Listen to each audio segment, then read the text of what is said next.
പുത്തൻ പുലരിയിലേക്ക് എല്ലാ പ്രിയപ്പെട്ട പ്രേക്ഷകർക്കും സ്വാഗതം. എല്ലാവർക്കും ഒരു ശുഭദിനം ആശംസിക്കുന്നു. ഞാൻ രോഹിണി മഹേഷ്.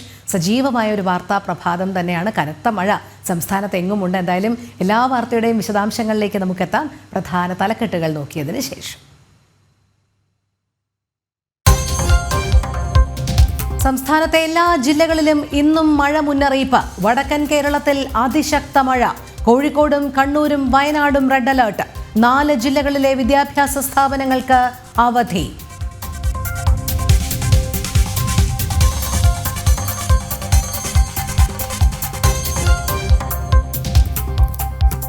അറബിക്കടലിൽ മുങ്ങിയ കപ്പലിലെ കൂടുതൽ കണ്ടെയ്നറുകൾ തീരത്തടിയുന്നു. തിരുവനന്തപുരം വർക്കല തീരത്തും കണ്ടെയ്നറുകൾ എത്തി. തീരത്തണഞ്ഞ കണ്ടെയ്നറുകൾ കൊല്ലം പോർട്ടിലേക്ക് മാറ്റും. ശേഖരിച്ച വാട്ടർ സാമ്പിളുകളുടെ ശാസ്ത്രീയ പരിശോധന ഫലം ഇന്നറിയാം.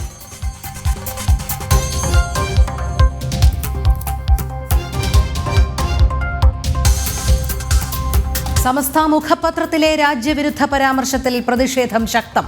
സുപ്രഭാതത്തിലെ ലേഖനം അച്ചടിച്ചത് പാകിസ്ഥാനിലെന്ന് തോന്നിപ്പോകുമെന്ന് NR മധു. ലേഖനം അടിമുടി രാജ്യവിരുദ്ധവും അവാസ്തവവുമെന്നും കേസരി മുഖ്യപത്രാധിപർ.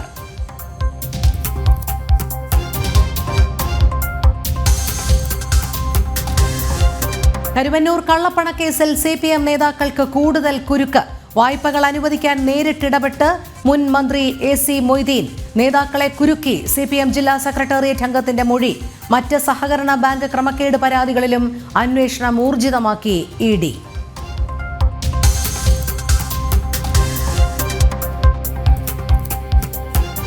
കോഴിക്കോട് മുക്കം കോട്ടമുഴി പാലം നിർമ്മാണത്തിൽ വൻ അഴിമതി ആരോപണം. പൊതുമരാമത്ത് വകുപ്പിനെതിരെ പ്രതിഷേധവുമായി ജനകീയ സമിതി.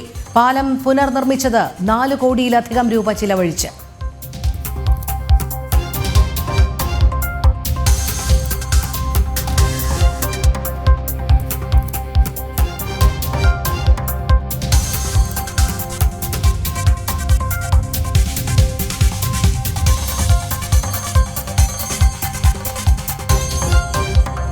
പെരുമഴ പെയ്ത്ത്.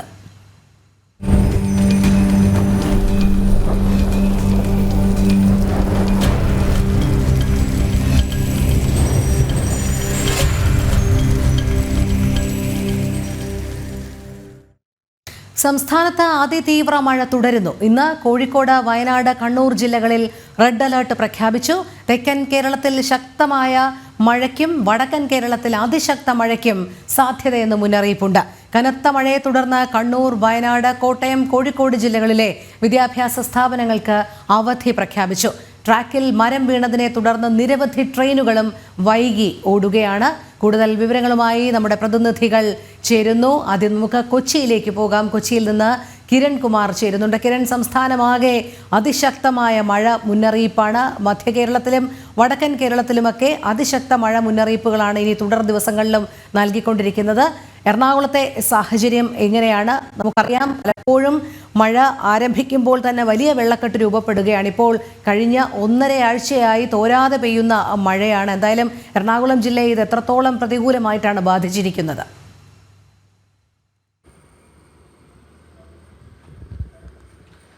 രോഹിണി, എറണാകുളം ജില്ലയിലും മഴ തുടരുകയാണ്. മഴയെ തുടർന്ന് വലിയ രീതിയിലുള്ള വെള്ളക്കെട്ടടക്കമുള്ള പ്രശ്നങ്ങളാണ് ജില്ലയുടെ പല ഭാഗങ്ങളിലും റിപ്പോർട്ട് ചെയ്യുന്നത്. ഈ കഴിഞ്ഞ 3 ദിവസം കൊണ്ട് മാത്രം 52 വീടുകളാണ് എറണാകുളം ജില്ലയിൽ തകർന്നിരിക്കുന്നത്. അതിൽ ഒരു വീട് പൂർണ്ണമായി തന്നെ തകർന്നിട്ടുണ്ട്. ഏറ്റവും കൂടുതൽ വീടുകൾ തകർന്നിട്ടുള്ളത് കൊച്ചി താലൂക്കിലാണ് എന്നുള്ളൊരു വിവരമാണ് ജില്ലാ ദുരന്ത നിവാരണ അതോറിറ്റി അറിയിച്ചിരിക്കുന്നത്.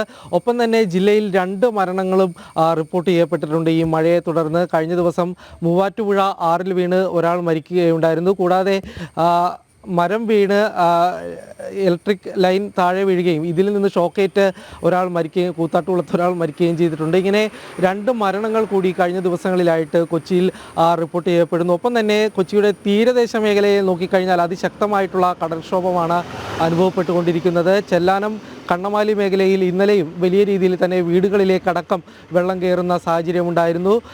നായരമ്പലത്തും ഒപ്പം ഇത്തരത്തിൽ വലിയ ഒരു കടൽക്ഷോഭമാണ് അനുഭവപ്പെട്ടുകൊണ്ടിരിക്കുന്നത്. നിലവിലിപ്പോൾ 360 ദുരിതാശ്വാസ ക്യാമ്പുകളാണ് സജ്ജീകരിച്ചിരിക്കുന്നത്. അടിയന്തര ഘട്ടമുണ്ടെങ്കിൽ ആളുകളെ അങ്ങോട്ട് മാറ്റിപ്പാർപ്പിക്കുന്നതിന് വേണ്ടിയുള്ള തയ്യാറെടുപ്പുകളൊക്കെ എല്ലാം തന്നെ ജില്ലാ ഭരണകൂടം ആരംഭിച്ചിട്ടുണ്ട്. ഏതായാലും നിലവിലിപ്പോൾ ദുരിതാശ്വാസ ക്യാമ്പുകളിലേക്ക് ആളുകളെ മാറ്റിപ്പാർപ്പിച്ചിട്ടില്ല. എന്നിരുന്നാൽ പോലും ജില്ലയുടെ പല മേഖലകളിൽ ഇപ്പോഴും ജാഗ്രത തുടരുകയാണ്. പ്രത്യേകിച്ച് ഈ കിഴക്കൻ മേഖലയിൽ ഈ മലങ്കര ഡാം തുറക്കുക കൂടി ചെയ്തോടുകൂടി തന്നെയുള്ള സാഹചര്യത്തിൽ ഈ തൊടുപുഴയിലെയും മൂവാറ്റുപുഴയിലെയും ആറുകൾക്ക് സമീപം താമസിക്കുന്ന ആളുകൾക്കോട് ജാഗ്രതാ നിർദ്ദേശം നൽകിയിട്ടുണ്ട്. ഒപ്പം തന്നെ പെരിയാറിലെ ജലനിരപ്പ് ഉയരാനുള്ള സാഹചര്യം കൂടി കണക്കിലെടുത്തുകൊണ്ട് ഈ പെരിയാറിൻ്റെ തീരത്തുള്ള ജനങ്ങൾക്കും ജാഗ്രതാ നിർദ്ദേശം നൽകിയിരിക്കുകയാണ്. ഏതായാലും കിഴക്കൻ മേഖലയിലേക്കുള്ള അനാവശ്യമായിട്ടുള്ള യാത്രകൾ ഒഴിവാക്കണം എന്നുള്ളൊരു കാര്യം തന്നെയാണ് ജില്ലാ ഭരണകൂടം നൽകിയിരിക്കുന്നത്. ഒപ്പം തന്നെ നഗരത്തിലെ കാര്യങ്ങൾ നോക്കിക്കഴിഞ്ഞാൽ കൊച്ചി നഗരത്തിനെ നമുക്കറിയാം, ചെറിയൊരു മഴ പെയ്താൽ പോലെ തന്നെ വലിയ രീതിയിലുള്ള വെള്ളക്കെട്ട് അനുഭവപ്പെടുന്ന ഒരു പ്രദേശമാണ് കൊച്ചി നഗരത്തെ സംബന്ധിച്ച്. ഇത് വലിയൊരു ഗതാഗത കുരുക്കിനടക്കം കാരണമാകുന്ന ഒരു സാഹചര്യമാണ് നിലവിലിപ്പോൾ ഉള്ളത്. മഴ ശക്തമായി പെയ്യുന്ന ഒരു സാഹചര്യം ഉണ്ടായാൽ ഉടനെ വെള്ളക്കെട്ട് രൂപപ്പെടുന്ന ഒരു സാഹചര്യമാണ്. ഇതിനെ തുടർന്ന് നഗരത്തിലെ മിക്ക സ്ഥലങ്ങളിലും പ്രധാനപ്പെട്ട കേന്ദ്രങ്ങളിലെല്ലാം തന്നെ ഈ ഗതാഗത കുരുക്ക് അനുഭവപ്പെടുന്ന ഒരു സാഹചര്യമുണ്ട്. ഇന്നലെ ആലുവയിൽ റെയിൽവേ ട്രാക്കിലേക്ക് മരം വീണതിനെ തുടർന്ന് ട്രെയിൻ ഗതാഗതവും നിർത്തിവെക്കേണ്ടതായിട്ടുള്ള സാഹചര്യമുണ്ടായിരുന്നു. രാത്രി 8 മണിയോടുകൂടിയാണ് ആലുവ അമ്പാട്ടുകാവിന് സമീപത്ത് ആൽമരം ട്രാക്കിലേക്ക് വീഴുകയും പിന്നീട് ഗതാഗതം തടസ്സപ്പെടുകയും ചെയ്തത്. രാത്രി വൈകിയോടുകൂടി മാത്രമാണ് പിന്നീട് ഗതാഗതം പുനഃസ്ഥാപിക്കാൻ കഴിഞ്ഞത്. ഈ മരം ഫയർഫോഴ്സും നാട്ടുകാരും ചേർന്ന് വെട്ടി മാറ്റിയതിന് ശേഷമാണ് ട്രെയിൻ ഇതിലൂടെയുള്ള ഗതാഗതം ആരംഭിച്ചത്. ആലുവയിലും ഒപ്പം കളമശ്ശേരിയിലും ട്രെയിൻ പിടിച്ചിട്ടത് മണിക്കൂറുകളോളം ട്രെയിൻ വൈകാനായിട്ടും കാരണമായിട്ടുണ്ട്. രോഹിണി, അതോടൊപ്പം കിരൺ, മധ്യ കേരളത്തിലടക്കം വലിയ രീതിയിലുള്ള മഴ മുന്നറിയിപ്പുകൾ വരുന്നുണ്ട്. വിദ്യാഭ്യാസ സ്ഥാപനങ്ങൾക്കുൾപ്പെടെ അവധി പ്രഖ്യാപിച്ചിട്ടുണ്ട്. ജില്ലാ ഭരണകൂടം മറ്റെന്തെല്ലാം ജാഗ്രതാ നിർദ്ദേശങ്ങളാണ് നൽകുന്നത്? കാരണം ഈ കനത്ത മഴപ്പെയ്ത്തിനോടൊപ്പം തന്നെ വളരെ ആശങ്ക ജനിപ്പിക്കുന്ന ഒരു വസ്തുതയാണല്ലോ കാറ്റ്. അത് ഏകദേശം 50 മുതൽ 60 കിലോമീറ്റർ സ്പീഡിൽ വരെ, വേഗതയിൽ വരെയാണ് കാറ്റ് വീശുന്നത്. അതുകൊണ്ട് വലിയ നാശനഷ്ടങ്ങളൊക്കെ രേഖപ്പെടുത്തിക്കൊണ്ടിരിക്കുകയാണ്. ജാഗ്രതാ നിർദ്ദേശങ്ങൾ മധ്യകേരളത്തിലടക്കം എന്തൊക്കെയാണ് ലഭിക്കുന്നത്?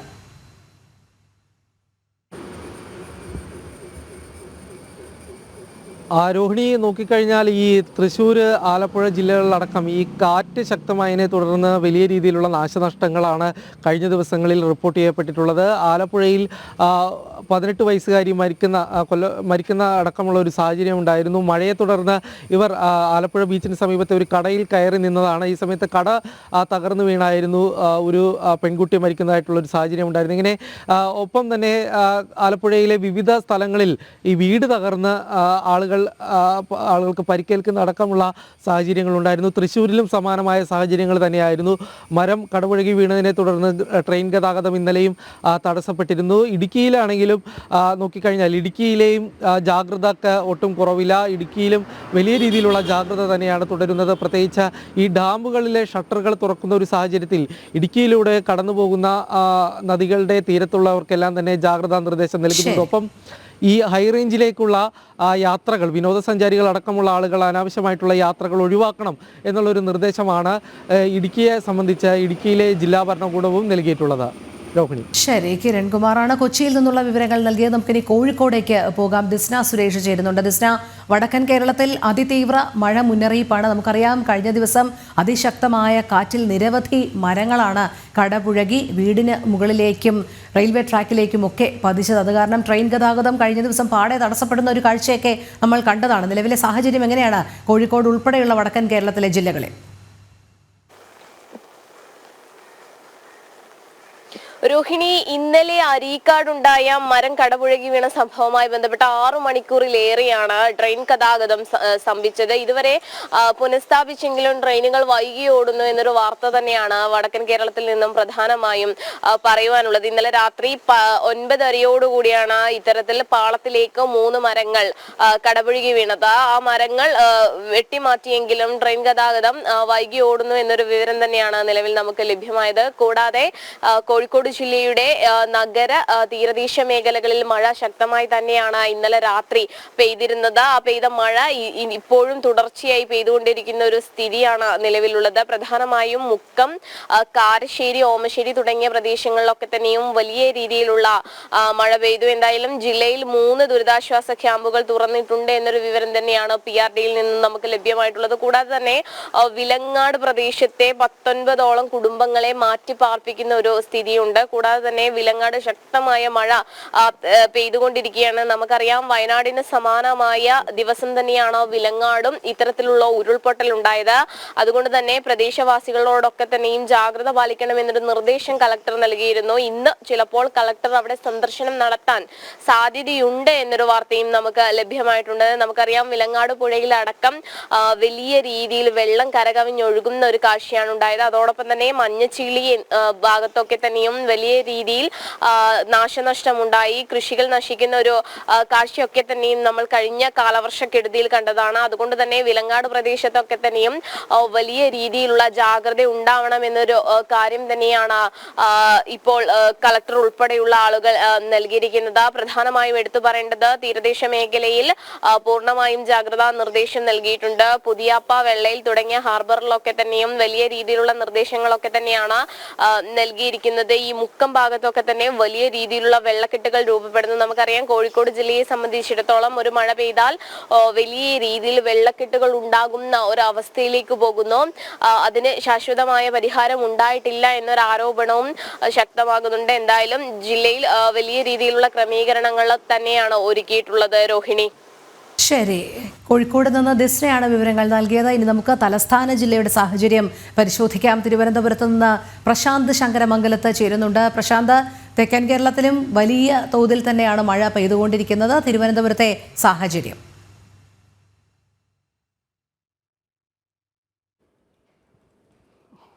രോഹിണി, ശക്തമായ മഴ തന്നെയാണ് സംസ്ഥാനത്തുടനീളം ലഭിക്കുന്നത്.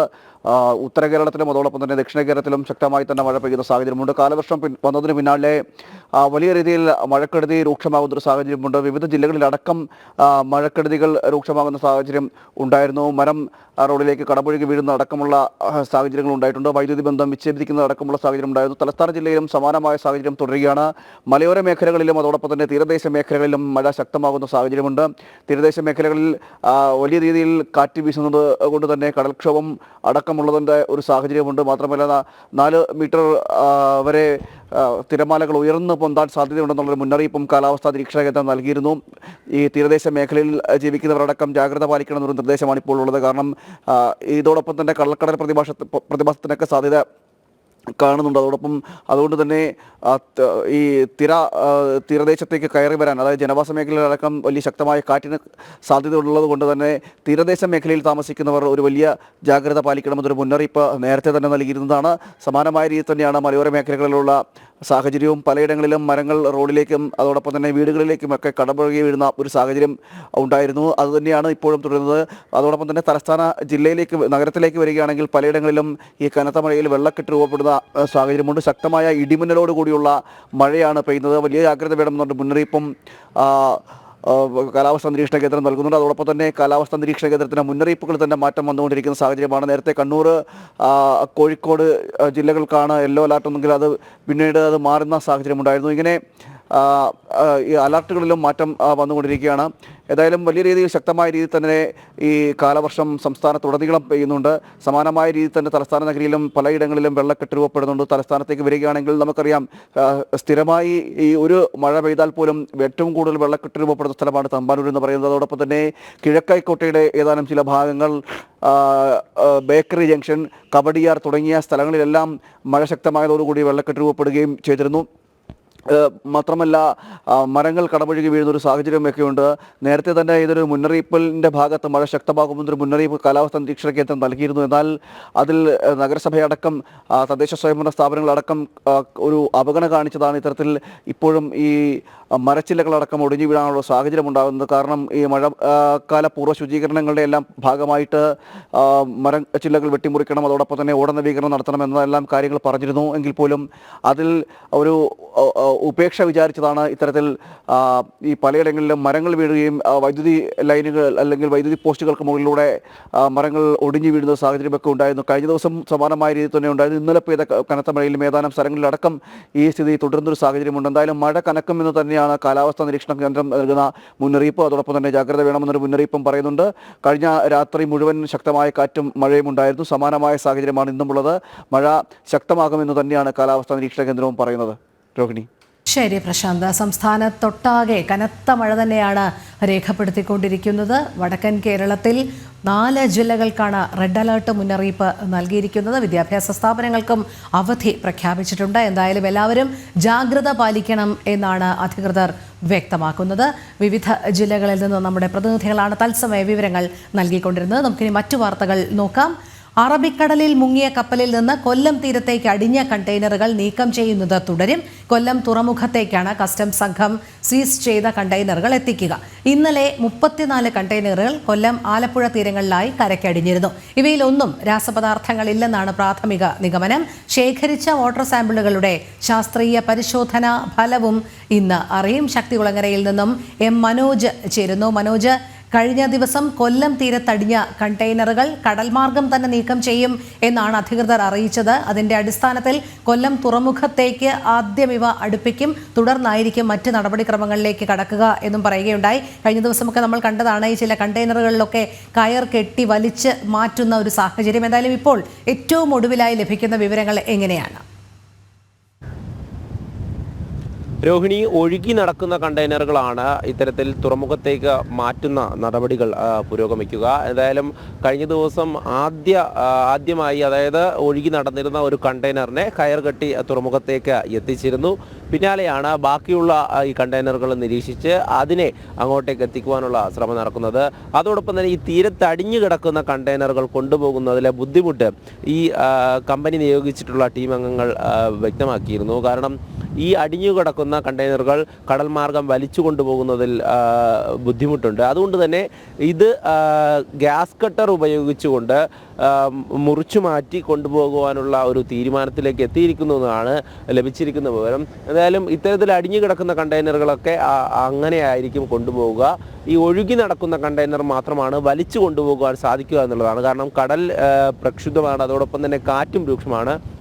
അതുകൊണ്ട് തന്നെ ഈ തീരത്തടിഞ്ഞിരിക്കുന്ന കണ്ടെയ്നറുകൾ ഇത്തരത്തിൽ കൊണ്ടുപോകാമെന്നുള്ള ഒരു തീരുമാനത്തിലേക്ക് എത്തിയിരിക്കുന്നു എന്നാണ് മനസ്സിലാക്കിയിരിക്കുന്നത്. എന്തായാലും കഴിഞ്ഞ ദിവസമാണ് ഈ വൈകിട്ടോടെ ഒഴുകി നടന്ന ഒരു കണ്ടെയ്നർ അങ്ങോട്ടേക്ക് കൊണ്ടുപോയിട്ടുള്ളത്. അതും ഈ വേലി ഇറക്ക സമയത്താണ് അത്തരത്തിൽ കൊണ്ടുപോകാൻ സാധിച്ചിട്ടുള്ളത്. അതിനുവേണ്ടി ഈ കപ്പൽ കമ്പനി ഒരു ടീം അംഗങ്ങളെ നിയോഗിച്ചിരുന്നു. അതായത് വാട്ടർ ലൈൻ എന്ന് പറയുന്ന മറ്റൊരു കമ്പനിക്ക് കരാർ നൽകിയാണ് ആ ടീം അംഗങ്ങളാണ് ഇവിടേക്ക് എത്തിയതും.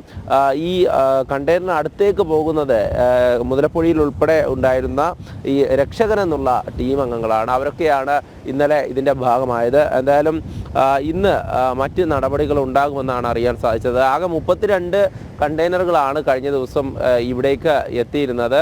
വിവിധ തീരങ്ങളിലായി അടിഞ്ഞതും അതോടൊപ്പം തന്നെ ഒഴുകി നടക്കുന്നവ നിരവധിയുണ്ട്. തിരുവനന്തപുരം മേഖലയിലേക്ക് അടക്കം ഈ കണ്ടെയ്നറുകൾ ഒഴുകിയെത്തിയെന്നാണ് അറിയാൻ സാധിച്ചത്. കൂടുതലും അങ്ങോട്ടേക്കാണ് ഒഴുകിയെത്താൻ സാധ്യത എന്നാണ് വിവരം. എന്തായാലും ഈ ജില്ലാ ഭരണകൂടത്തെ സഹായിക്കുന്നതിനായി രാസ ദുരന്ത പ്രതികരണത്തിൽ വൈദഗ്ധ്യം നേടിയിട്ടുള്ള ദേശീയ ദുരന്ത പ്രതികരണ സേനയുടെ പ്രത്യേക സംഘവും എത്തിയിട്ടുണ്ട്. ഈ തീരത്തടിഞ്ഞ കണ്ടെയ്നറുകൾ പരിശോധിക്കുന്നതിനായി കസ്റ്റംസ് അധികൃതരും ജില്ലയിൽ തന്നെ ഉണ്ട്. എന്തായാലും അതൊക്കെ പരിശോധനകളൊക്കെ പൂർത്തിയാക്കി.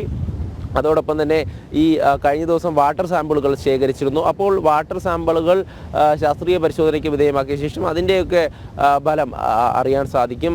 എന്തായാലും പ്രാഥമികമായിട്ടുള്ള പരിശോധനയിൽ അത്തരത്തിലുള്ള വസ്തുക്കളൊന്നും ഈ തീരത്തടിഞ്ഞ കണ്ടെയ്നറുകളിൽ ഇല്ല എന്ന് തന്നെയാണ് മനസ്സിലാക്കാൻ സാധിച്ചിട്ടുള്ളത്. അതായത് 643 കണ്ടെയ്നറുകളിൽ 73 കാലിയായിരുന്നു എന്നാണ് അറിയാൻ സാധിച്ചത്. ആ കാലിയായിട്ടുള്ള കണ്ടെയ്നറുകളിൽ ചിലതൊക്കെ ഇങ്ങോട്ടേക്ക് എത്തിയിട്ടുണ്ട്. ഇങ്ങോട്ടേക്ക് എത്തിയപ്പോഴും ചില കണ്ടെയ്നറുകളൊക്കെ കാലികളായിരുന്നു. അതോടൊപ്പം തന്നെ ചിലതിലൊക്കെ അതായത് ഗ്രീൻ ടീ, പേപ്പർ, അതോടൊപ്പം തന്നെ വസ്ത്രം, പിന്നീട് മെഡിക്കൽ സാധനങ്ങളൊക്കെ ആയിരുന്നു പല കണ്ടെയ്നറുകളിലും കണ്ടിരുന്നത്. അത്തരത്തിലുള്ള പരിശോധനകളൊക്കെ പൂർത്തിയാക്കിയിരുന്നു. അതോടൊപ്പം തന്നെ കണ്ടെയ്നറുകൾ നീക്കം ചെയ്യുന്നതുമായി ബന്ധപ്പെട്ട് കഴിഞ്ഞ ദിവസം കളക്ടറുടെ നേതൃത്വത്തിലൊക്കെ യോഗം ചേർന്നു. ആ യോഗത്തിലാണ് ആദ്യം റോഡ് മാർഗം കൊണ്ടുപോകാനുള്ള തീരുമാനമുണ്ടായിരുന്നു. പക്ഷേ റോഡ് മാർഗം കൊണ്ടുപോകുന്നത് ബുദ്ധിമുട്ടാണ്, അതുകൊണ്ട് കടൽ മാർഗം കൊണ്ടുപോകാമെന്നുള്ള തീരുമാനത്തിലേക്ക് എത്തി. പിന്നീടാണ് ഒഴുകി നടക്കുന്ന കണ്ടെയ്നറുകൾ മാത്രമേ കടൽ മാർഗം കൊണ്ടുപോകാനാകൂ എന്ന് സ്ഥിരീകരിക്കുന്നത്. അതിനുശേഷം ഈ തീരത്ത് അടിഞ്ഞിരിക്കുന്ന കണ്ടെയ്നറുകൾ ഗ്യാസ് കട്ടർ ഉപയോഗിച്ച് മുറിച്ചു മാറ്റി കൊണ്ടുപോകാനുള്ള ഒരു തീരുമാനത്തിലേക്കും എത്തിയിട്ടുണ്ട്. അതോടൊപ്പം തന്നെ ഈ തകരാറിലായിട്ടുള്ള കണ്ടെയ്നറുകളും അതോടൊപ്പം തന്നെ ഈ മറ്റു മാലിന്യങ്ങളും ഒക്കെ നീക്കം ചെയ്യുന്നതിന് വേണ്ടി ഈ കപ്പൽ കമ്പനി തന്നെ ആൻറ്റി സാൽവേജ് എന്ന് പറയുന്ന ഒരു കമ്പനി പ്രതിനിധികൾക്ക് ഈ ഒരു കരാർ നൽകിയിട്ടുണ്ട്. അവരും അത്തരത്തിലുള്ള നടപടികൾ തുടരും. അതായത് ഈ നമുക്ക് ദൃശ്യങ്ങളിലൊക്കെ കാണാം, ഈ കണ്ടെയ്നറിനുള്ളിലെ കുറേയധികം തെർമോക്കോളുകളും അതോടൊപ്പം തന്നെ മറ്റ് സാമഗ്രികളും ഒക്കെ ഈ കടൽ തീരത്ത് വന്ന് അടിഞ്ഞിട്ടുണ്ട്. അതൊക്കെ നീക്കം ചെയ്യണം. അതോടൊപ്പം തന്നെ ജനങ്ങൾക്ക് കൃത്യമായിട്ടുള്ള ജാഗ്രതാ നിർദ്ദേശം, ഈ കണ്ടെയ്നറുകൾ എവിടെ വന്ന് അടിഞ്ഞാലും അവിടേക്ക് അടുത്തേക്ക് പോകരുത് എന്നുള്ള ജാഗ്രതാ നിർദ്ദേശം നൽകിയിട്ടുണ്ട്. കാരണം ഇത്തരത്തിലുള്ള കണ്ടെയ്നറുകൾ അത് നമ്പറിൻ്റെ അടിസ്ഥാനത്തിലാണ് ഇവിടെയുള്ള ഉദ്യോഗസ്ഥരൊക്കെ ഓരോ കണ്ടെയ്നറുകൾ വരുമ്പോഴും അതിൽ രേഖപ്പെടുത്തിയിട്ടുള്ള നമ്പറുകൾ പരിശോധിക്കും. അത് കൃത്യമായി പോർട്ടിൽ നിന്നും ആ ഒരു കണക്ക് ഉദ്യോഗസ്ഥർക്ക് നൽകിയിട്ടുണ്ട്. അതോടൊപ്പം തന്നെ ഈ 13 കണ്ടെയ്നറുകളാണ് അപകടകരമായ വസ്തുക്കളുണ്ട് എന്ന് പറഞ്ഞിരുന്നത്. അത്തരത്തിലുള്ള കണ്ടെയ്നറുകൾ ഒന്നും തന്നെ കരയ്ക്ക് അടിഞ്ഞതായി ഇതുവരെ വിവരം ലഭ്യമല്ല. എന്തായാലും അത്തരത്തിലുള്ള കണ്ടെയ്നറുകൾ ഏത് ഭാഗത്തേക്കാണ് എത്തുക, അല്ലെങ്കിൽ അത് കടലിൽ തന്നെ മുങ്ങി താഴ്ന്നുവോ എന്നതിനെ പറ്റിയിട്ടുള്ള ഒരു സ്ഥിരീകരണമൊക്കെ വരണം. അങ്ങനെയെങ്കിൽ അത് എത്തരത്തിലാണ് ഈ അടങ്ങിയിട്ടുള്ള വസ്തു എത്തരത്തിലാണ് ഈ കടലിനെ ബാധിക്കുക എന്നതിനെ പറ്റിയിട്ടൊക്കെ കഴിഞ്ഞ ദിവസം ഉദ്യോഗസ്ഥർ നമ്മളോട് പറഞ്ഞിരുന്നു. എന്തായാലും ഈ പരിശോധനയും അതോടൊപ്പം തന്നെ ഈ കണ്ടെയ്നറുകൾ നീക്കം ചെയ്യുന്ന കാര്യവും ഇന്ന് തുടരും. ഇനിയും കണ്ടെയ്നറുകൾ ഈ മേഖലയിലേക്ക് വരാൻ സാധ്യതയുണ്ട് എന്ന് തന്നെയാണ് ഇവിടെ എത്തിയിട്ടുള്ള അധികൃതരൊക്കെ പറഞ്ഞിരുന്നത്. എന്തായാലും ഈ നാട്ടുകാരൊക്കെ ഇവിടേക്ക് എത്തുന്നുണ്ട് ഇന്നും. അതായത് കഴിഞ്ഞ ദിവസം നമ്മൾ കണ്ടതാണ്, കൂടുതൽ പേർ ഇങ്ങോട്ടേക്ക് എത്തിയിരുന്നു കണ്ടെയ്നറുകൾ വന്ന വിവരം പറഞ്ഞ്. ഇന്നും ഈ നാട്ടുകാരുണ്ട്. അതോടൊപ്പം തന്നെ ഇവരെ നിയന്ത്രിക്കാനായി പോലീസിനെയും നിയോഗിച്ചിട്ടുണ്ട്. കാരണം ഇപ്പോൾ തന്നെ അതായത് ഏകദേശം 3 സെറ്റോളം കണ്ടെയ്നറുകൾ, അതായത് ഒരു സെറ്റിൽ 3 എണ്ണം ആണ് കണ്ടെയ്നറുകൾ ഉള്ളത്. അങ്ങനെ 3 സെറ്റ് ഇവിടേക്ക് വന്ന് അടിഞ്ഞിട്ടുണ്ട്. എന്തായാലും അതൊക്കെ കാണുവാൻ വേണ്ടി ഇവിടെയുള്ള ജനങ്ങളൊക്കെ എത്തിയിട്ടുണ്ട്. ഇവിടെ അടുത്തുള്ളതാണോ? അല്ല, നമ്മൾ ഇച്ചിരി അപ്പുറമുള്ള തെക്കുംഭാഗം പള്ളിയെടുത്ത് ഈ വിവരം അറിഞ്ഞിട്ട് വന്നതാ. ആ ഭാഗത്തേക്ക് വന്നിട്ടുണ്ടോ? ഇല്ല, ആ ഭാഗത്തേക്ക് വന്നിട്ടില്ല. അപ്പോൾ അടുത്തേക്ക് പോകരുതെന്നാണ് പോലീസിന്റെ നിർദ്ദേശം. എന്തായാലും ഈ അകലം പാലിക്കണം, കൃത്യമായും ഇവിടെ നിന്നും അകലം പാലിക്കണമെന്ന് തന്നെയാണ് പോലീസ് ഉദ്യോഗസ്ഥരും പറയുന്നത്. രോഹിണി, ശരി, അത് നമുക്ക് ദൃശ്യങ്ങളിൽ കാണാം. ഒരുപക്ഷെ കൗതുകകരമായ കാഴ്ച കാണാനായി എത്തിച്ചേർന്നിരിക്കുന്ന നാട്ടുകാരെ പോലീസ് തന്നെ അവിടെ നിന്നും മാറ്റുന്നുണ്ട്. കണ്ടെയ്നറുകളുടെ ഒന്നും അടുത്തേക്ക് പോകരുത് എന്നുള്ള കർശന നിർദ്ദേശം അധികൃതർ തുടക്കം മുതലേ നൽകിയതാണ്. എന്തായാലും കൊല്ലം തീരത്തേക്ക് അടിഞ്ഞ കണ്ടെയ്നറുകൾ നീക്കം ചെയ്യുന്നത് തുടരും എന്ന് തന്നെയാണ് അറിയാൻ കഴിയുന്നത്. കൊല്ലം തുറമുഖത്തേക്കാണ് കസ്റ്റംസ് സംഘം സീസ് ചെയ്ത കണ്ടെയ്നറുകൾ എത്തിക്കുക. കഴിഞ്ഞ ദിവസം 34 കണ്ടെയ്നറുകളാണ് കൊല്ലം ആലപ്പുഴ തീരങ്ങളിലായി കരയ്ക്ക് അടിഞ്ഞത്. പക്ഷേ ഇവയിലൊന്നും രാസപദാർത്ഥങ്ങളില്ല എന്നുള്ളതാണ് ആശ്വാസകരമായ ഒരു വാർത്തയും. മനോജാണ് ശക്തികുളങ്ങരയിൽ നിന്നും വിശദമായ വിവരങ്ങൾ നൽകിയത്. ഇടുക്കി മലങ്കര ഡാമിന്റെ ഷട്ടറുകൾ കൂടുതൽ ഉയർത്തുന്നു. നീരൊഴുക്ക് വർദ്ധിച്ച സാഹചര്യത്തിലാണ് നടപടി. തൊടുപുഴ, മൂവാറ്റുപുഴ ആറുകൾക്ക് തീരത്ത് താമസിക്കുന്നവർക്ക് ജാഗ്രതാ നിർദ്ദേശം നൽകിയിട്ടുണ്ട്. സുബിൻ തോമസ് ചേരുന്നു. സുബിൻ, ഇടുക്കി മലങ്കര ഡാമിന്റെ ഷട്ടറുകൾ കൂടുതൽ ഉയർത്തുമ്പോൾ എന്തൊക്കെ ജാഗ്രതാ നിർദ്ദേശങ്ങളാണ് നിലവിൽ നൽകിയിരിക്കുന്നത്? തീരത്ത് താമസിക്കുന്നവർക്ക് ജാഗ്രതാ നിർദ്ദേശം മാത്രമേ ഉള്ളൂ, അതോ അവിടെ നിന്ന് മാറി താമസിക്കണമെന്നോ അല്ലെങ്കിൽ അല്പ ദിവസങ്ങളെങ്കിലും അവിടെ നിന്ന് മാറി നിൽക്കണമെന്നോ വല്ല സൂചനകൾ നൽകുന്നുണ്ടോ?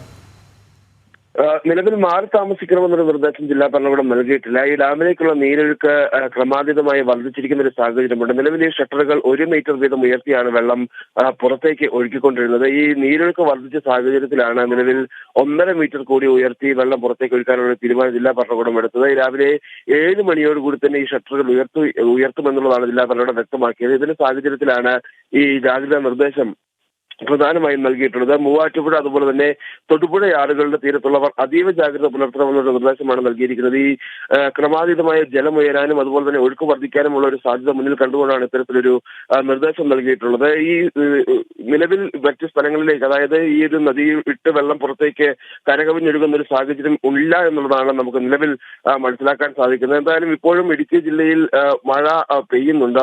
ഇന്നലത്തെ പോലെ വളരെ ശക്തമായ മഴ ഇല്ലെങ്കിൽ പോലും ഇടവിട്ട ശക്തമായ മഴ പെയ്യുന്ന ഒരു സാഹചര്യമാണുള്ളത്.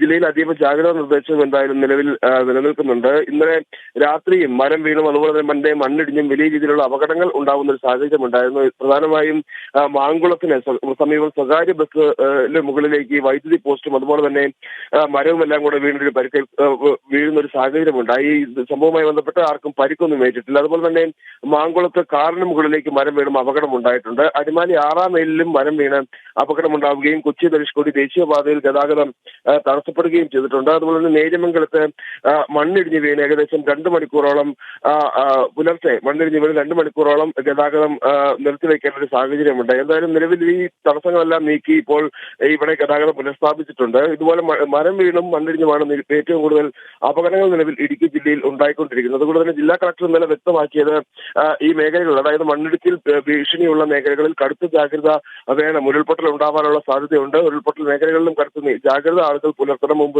ഉരുൾപൊട്ടൽ ഉണ്ടായിട്ടുള്ള മേഖലകളിലും സമാനമായ ജാഗ്രത വേണമെന്നുള്ള ഒരു കാര്യമാണ് ജില്ലാ കളക്ടർ വ്യക്തമാക്കിയിരുന്നത്. അതുപോലെ തന്നെ ഈ വൈദ്യുതി പോസ്റ്റുകൾ പൂർണ്ണമായും, അതായത് ഈ മരം വീണ വൈദ്യുതി പോസ്റ്റുകൾ പൂർണ്ണമായും തകർന്നിരിക്കുന്ന ഒരു സാഹചര്യമാണ്. ഈ ഇന്നലെ ഉണ്ടായ ശക്തമായ മഴയിൽ KECBക്കാണ് ഏറ്റവും കൂടുതൽ നഷ്ടമുണ്ടായിട്ടുള്ളത് എന്നുള്ളതാണ് നമുക്ക് നിലവിൽ പറയാൻ സാധിക്കുക. വൈദ്യുതി പോസ്റ്റുകൾ പൂർണ്ണമായും ഒഴിഞ്ഞ് പല സ്ഥലങ്ങളിൽ ഇപ്പോഴും വൈദ്യുതി ഇല്ലാത്ത ഒരു സാഹചര്യമുണ്ട്. അതിനുവേണ്ട ക്രമീകരണങ്ങൾ അടിയന്തരമായി തന്നെ ചെയ്തിട്ടുണ്ട് എന്നുള്ളതും വ്യക്തമാക്കിയിട്ടുണ്ട്. എന്തായാലും ഇപ്പോഴും ഇടുക്കി ജില്ലയിൽ ഒരു മഴ തുടരുന്ന ഒരു സാഹചര്യം തന്നെയാണുള്ളത്. ശരി സുബിൻ, ഇടുക്കി മലങ്കര ഡാമിന്റെ ഷട്ടറുകൾ കൂടുതൽ ഉയർത്തുന്നു. നീരൊഴുക്ക് വർദ്ധിച്ച സാഹചര്യത്തിലാണ് നടപടി. തൊടുപുഴ, മൂവാറ്റുപുഴ ആറുകൾക്ക് തീരത്ത് താമസിക്കുന്നവർക്ക് ജാഗ്രതാ നിർദ്ദേശം നൽകിയിട്ടുണ്ട്. നമുക്കറിയാം, തോരാതെ പെയ്യുന്ന മഴ പലപ്പോഴും ദുരിതമാണ് വിതയ്ക്കുന്നത്. പക്ഷേ ഇത്തരത്തിൽ ഈ മഴ അനുഭവത്തെ രസകരവും കൗതുകകരമാക്കുന്ന ചിലർ കൂടിയുണ്ട് എന്നുള്ളതാണ്. കാലവർഷം നേരത്തെ എത്തിയതോടെ നാട്ടിൻപുറങ്ങളിലെ തീന്മേശകളിൽ വിഭവസമൃദ്ധമായ നാടൻ ആറ്റുമീനുകളും നിരന്നു കഴിഞ്ഞു. ചൂണ്ടയും വലയുമായി കുളങ്ങളിലും പാടങ്ങളിലുമൊക്കെ മീൻപിടുത്തം ഇപ്പോൾ ഉഷാറാണ്.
എടാ, നമുക്കെല്ലാവർക്കും ആവശ്യമുള്ള മീൻ കിട്ടിയോടാ?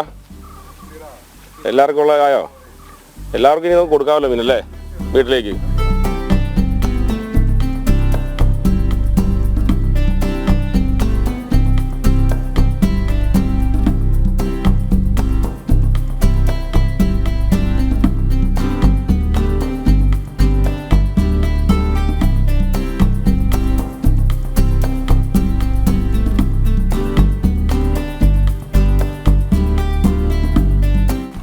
ഇട്ടോ, ഇത് ഗവിരാമീൻ. ഏത് മീനെ അവനെ ഉപദ്രവിക്കും. ഇത് കോലാച്ചി മീൻ, ഇത് പരല്, കുറുവാപ്പരല്, ഇത് വയമ്പ്. ഇക്കുറി കാലവർഷം നേരത്തെ എത്തി. വയലും കുളവും തോടും എല്ലാം നിറഞ്ഞു. ഉടനെ വലയും ചൂണ്ടയുമായി ഇറങ്ങി നാട്ടുകാർ. ഇപ്പോൾ ആഞ്ഞൊന്നു വല വീശിയാൽ പുതുമഴയ്ക്ക് വല നിറയും. ദുരിതപ്പെയ്ത്താണെങ്കിലും കണ്ണീരുമായ്ക്കാൻ നല്ല നാട്ടീണങ്ങളുണ്ടല്ലോ. ആനന്ദം കണ്ടെനിക്കാതിനാഥ, ആനന്ദം വിട്ടു ഞാൻ പോകയില്ല. പോകാൻ പറഞ്ഞാലും പോകയില്ല, എൻ്റെ ആദിനാഥനെ വിട്ടു ഞാൻ പോകയില്ല. കരയേണ്ട കാലം കഴിഞ്ഞു പോയി, ഇനി കരയാനും നമുക്ക് നേരമില്ലേ. ഞാനിപ്പോൾ ഇങ്ങ് വന്നതേ ഉള്ളൂ. നമുക്ക് കറിക്കുള്ള മീൻ മതി. ഞാൻ 2-3 വീശനം ഞാൻ എൻ്റെ കുട്ടിക്ക് കയറും. അത്രയേ ഉള്ളൂ. നമുക്കത് മതി. സന്തോഷം.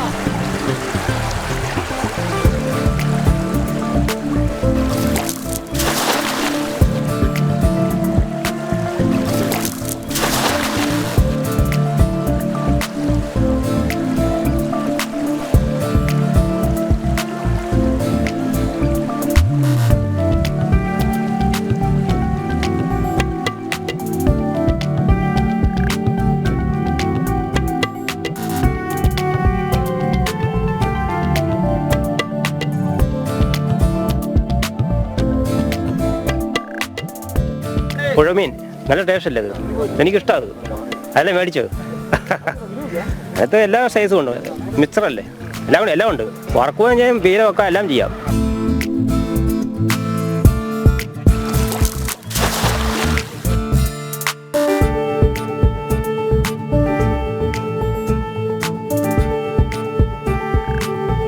കൂട്ടത്തിൽ പ്രകൃതി കൈനിറയെ അനുഗ്രഹിച്ചവരുണ്ട്.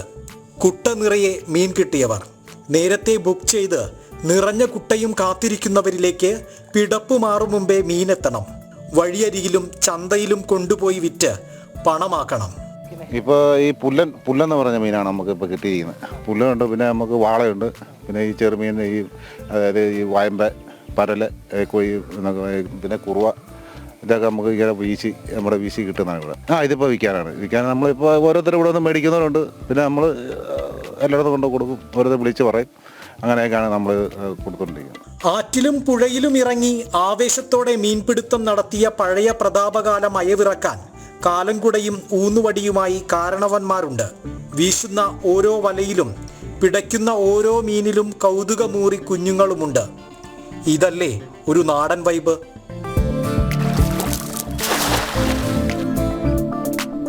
ആറ്റുവാള, പുല്ലൻ, വയമ്പ്, പരൽ, അങ്ങനെ കാലവർഷം നേരത്തെ എത്തിയതോടെ മലയാളികളുടെ തീൻമേശകളും സമ്പന്നമാവുകയാണ്.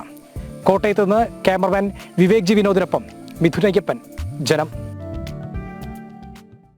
മറ്റു വാർത്തകളിലേക്ക്.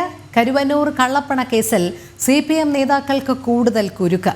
അനധികൃത വായ്പകൾ അനുവദിക്കാൻ മുൻ മന്ത്രി AC മൊയ്തീൻ നേരിട്ട് ഇടപെട്ടു. വായ്പകൾക്കായി ഭരണസമിതിയെ മറികടന്ന് രൂപീകരിച്ച സബ് കമ്മിറ്റി, പാർലമെന്ററി കമ്മിറ്റികൾ തൃശൂർ ജില്ലാ സെക്രട്ടറിമാരുടെ അറിവോടെയെന്നും ED കുറ്റപത്രം. നേതാക്കളെ കുരുക്കി CPM ജില്ലാ സെക്രട്ടേറിയറ്റ് അംഗം CK ചന്ദ്രന്റെ നിർണായക മൊഴികളും കുറ്റപത്രത്തിൽ. കിരൺ കുമാർ ചേരുന്നു. കിരൺ, കരുവന്നൂർ കള്ളപ്പണ കേസിൽ CPM നേതാക്കളും CPM-ഉം തന്നെ പ്രതിപ്പട്ടികയിലേക്ക് വരുമ്പോൾ ED-ക്കെതിരെ രാഷ്ട്രീയ പകപോക്കൽ എന്നുള്ള ആരോപണം ഉയർത്തുന്നതോടൊപ്പം തന്നെ ED കൃത്യമായ തെളിവുകൾ കൂടി കുറ്റപത്രത്തിൽ നിരത്തുന്നുണ്ട്. അങ്ങേറ്റം ഗൗരവതരമായ വസ്തുതകളാണ് ഈ തെളിവുകളായി മുൻപോട്ട് വരുന്നത്. CPM നേതാക്കളുടെയൊക്കെ ഇടപെടൽ ഇതിൽ വ്യക്തമായി തന്നെ കാണുകയല്ലേ?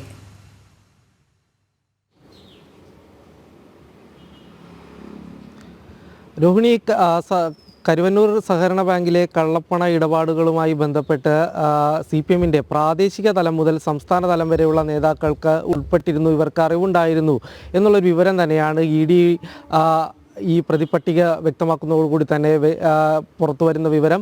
ഏതായാലും നേരത്തെ ഉള്ള 3 ജില്ലാ സെക്രട്ടറിമാർക്കടക്കം എതിരായിട്ട് ഇവരെ അടക്കം പ്രതി ചേർത്തുകൊണ്ടാണ് ED-യുടെ അന്വേഷണം മുന്നോട്ട് പോയിക്കൊണ്ടിരിക്കുന്നത്. ഈ ഒരു സാഹചര്യത്തിൽ തന്നെയാണ് കള്ളപ്പണ ഇടപാടുകളും ഒപ്പം തന്നെ ബാങ്കിലെ ഈ സാമ്പത്തിക ക്രമക്കേടുകളിലെല്ലാം CPM-ന്റെ നേതാക്കൾക്ക് നേരിട്ട് അറിവുണ്ടായിരുന്നു എന്നുള്ളൊരു കാര്യം വ്യക്തമാക്കുന്നത്. നേരത്തെ CPM നേതാക്കളിലെ പല ആളുകളെയും ED ചോദ്യം ചെയ്തിരുന്നു. ഇതിനിടയിൽ CPM-ന്റെ തൃശൂർ ജില്ലാ കമ്മിറ്റി അംഗമായിട്ടുള്ള സെക്രട്ടേറിയറ്റ് അംഗമായിട്ടുള്ള CK ചന്ദ്രൻ്റെ നൽകിയിട്ടുള്ള മൊഴികളുടെ അടിസ്ഥാനത്തിൽ തന്നെയാണ് മറ്റ് നേതാക്കൾക്കെതിരായിട്ടടക്കം വലിയ ഒരു നടപടി ഉണ്ടായിരിക്കുന്നത്.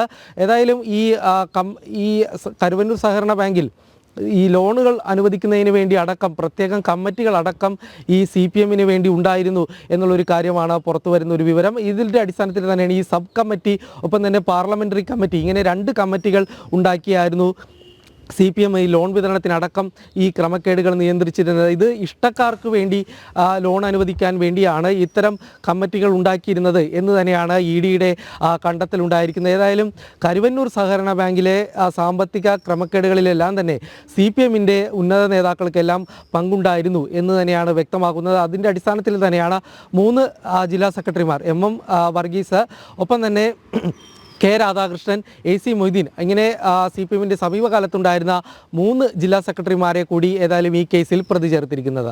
രോഹിണി. കിരൺ തുടരുക. ഇതുമായി ബന്ധപ്പെട്ട വാർത്തയുടെ കൂടുതൽ വിവരങ്ങളിലേക്ക് കൂടി കിരണിലേക്ക് വരേണ്ടതുണ്ട്. കരുവന്നൂരിനൊപ്പം മറ്റ് സഹകരണ ബാങ്ക് ക്രമക്കേട് പരാതികളിലും അന്വേഷണം ഊർജിതമാക്കിയിരിക്കുകയാണ് ED. അയ്യന്തോൾ, തൃശൂർ സഹകരണ ബാങ്കുകളിൽ നേരത്തെ ED റെയ്ഡ് നടത്തിയിരുന്നു. കിരൺ കുമാർ ചേരുന്നു. കിരണ്, ഈ കരുവന്നൂർ സഹകരണ ബാങ്കിന് പുറമെ മറ്റ് സഹകരണ ബാങ്കുകൾ, പരാതി ഉയർന്നിട്ടുള്ള മറ്റ് സഹകരണ ബാങ്കുകളുടെ പരാതികളിലും കൂടി ED അന്വേഷണം ഊർജിതമാക്കുമ്പോൾ ഏതൊക്കെ സഹകരണ ബാങ്കുകൾ കേന്ദ്രീകരിച്ചായിരിക്കും ഇനി ED തുടർ നടപടികളുമായി മുന്നോട്ട് പോവുക?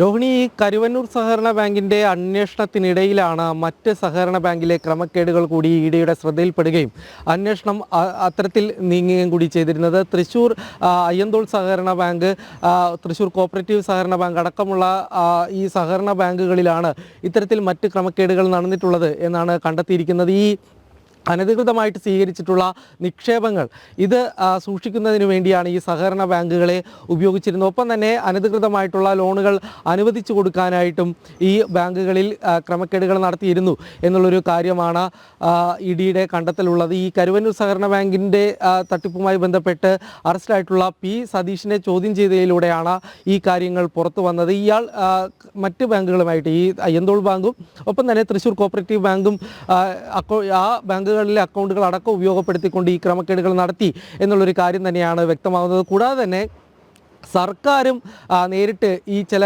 തട്ടിപ്പുകളിലേക്ക് സർക്കാരിൻ്റെ കൂടി ഇടപെടലുകൾ ഉണ്ടായിട്ടുണ്ട് എന്നുള്ളൊരു സംശയം തന്നെയാണ് ഉയരുന്നത്. ഈ ക്ഷേമ പെൻഷനുകൾ അടക്കം നൽകുന്നതിന് വേണ്ടി ഈ സഹകരണ ബാങ്കുകളിൽ നിന്ന് വായ്പ സ്വീകരിച്ചുകൊണ്ട് സർക്കാർ നീക്കം നടത്തിയിരുന്നു എന്നുള്ളൊരു കണ്ടെത്തലാണ് ഉണ്ടായിരിക്കുന്നത്. 15,000 കോടിയോളം രൂപയാണ് ഇത്തരത്തിൽ സഹകരണ ബാങ്കുകളിൽ നിന്ന് സർക്കാരിന് ലഭിച്ചിട്ടുള്ളത്. ഇതിൻ്റെ അടിസ്ഥാനത്തിൽ തന്നെയാണ് വലിയ പരിശോധനകൾ നടന്നിരുന്നത്. നേരത്തെ ഈ അയ്യന്തോളിലെയും തൃശ്ശൂർ കോപ്പറേറ്റീവ് ബാങ്കിലേക്കും പരിശോധന നടത്തിയിരുന്നു. കൂടാതെ ഹോട്ടൽ വ്യവസായിയായിട്ടുള്ള ദീപകിൻ്റെ കൊച്ചിയിലുള്ള വീടുകളിലടക്കം ഈ കരുവന്നൂർ സഹകരണ ബാങ്കിൻ്റെ തട്ടിപ്പുമായി ബന്ധപ്പെട്ട് ഏതായാലും ED അന്വേഷണം നടത്തിയിരുന്നതാണ്. ഏതായാലും ഈ സഹകരണ ബാങ്കുകൾക്ക് കൂടി ഈ തട്ടിപ്പിൽ പങ്കുണ്ട് എന്ന് തന്നെയാണ് ED കരുതുന്നത്. ഇതുകൊണ്ട് തന്നെ ഈ ബാങ്കുകളിലേക്കുള്ള അന്വേഷണം ഇനിയും വ്യാപിക്കും എന്ന് തന്നെയാണ് മനസ്സിലാക്കുന്നത്. രോഹിണി. ശരി, കിരൺ കുമാറാണ് വിവരങ്ങൾ നൽകിയത്.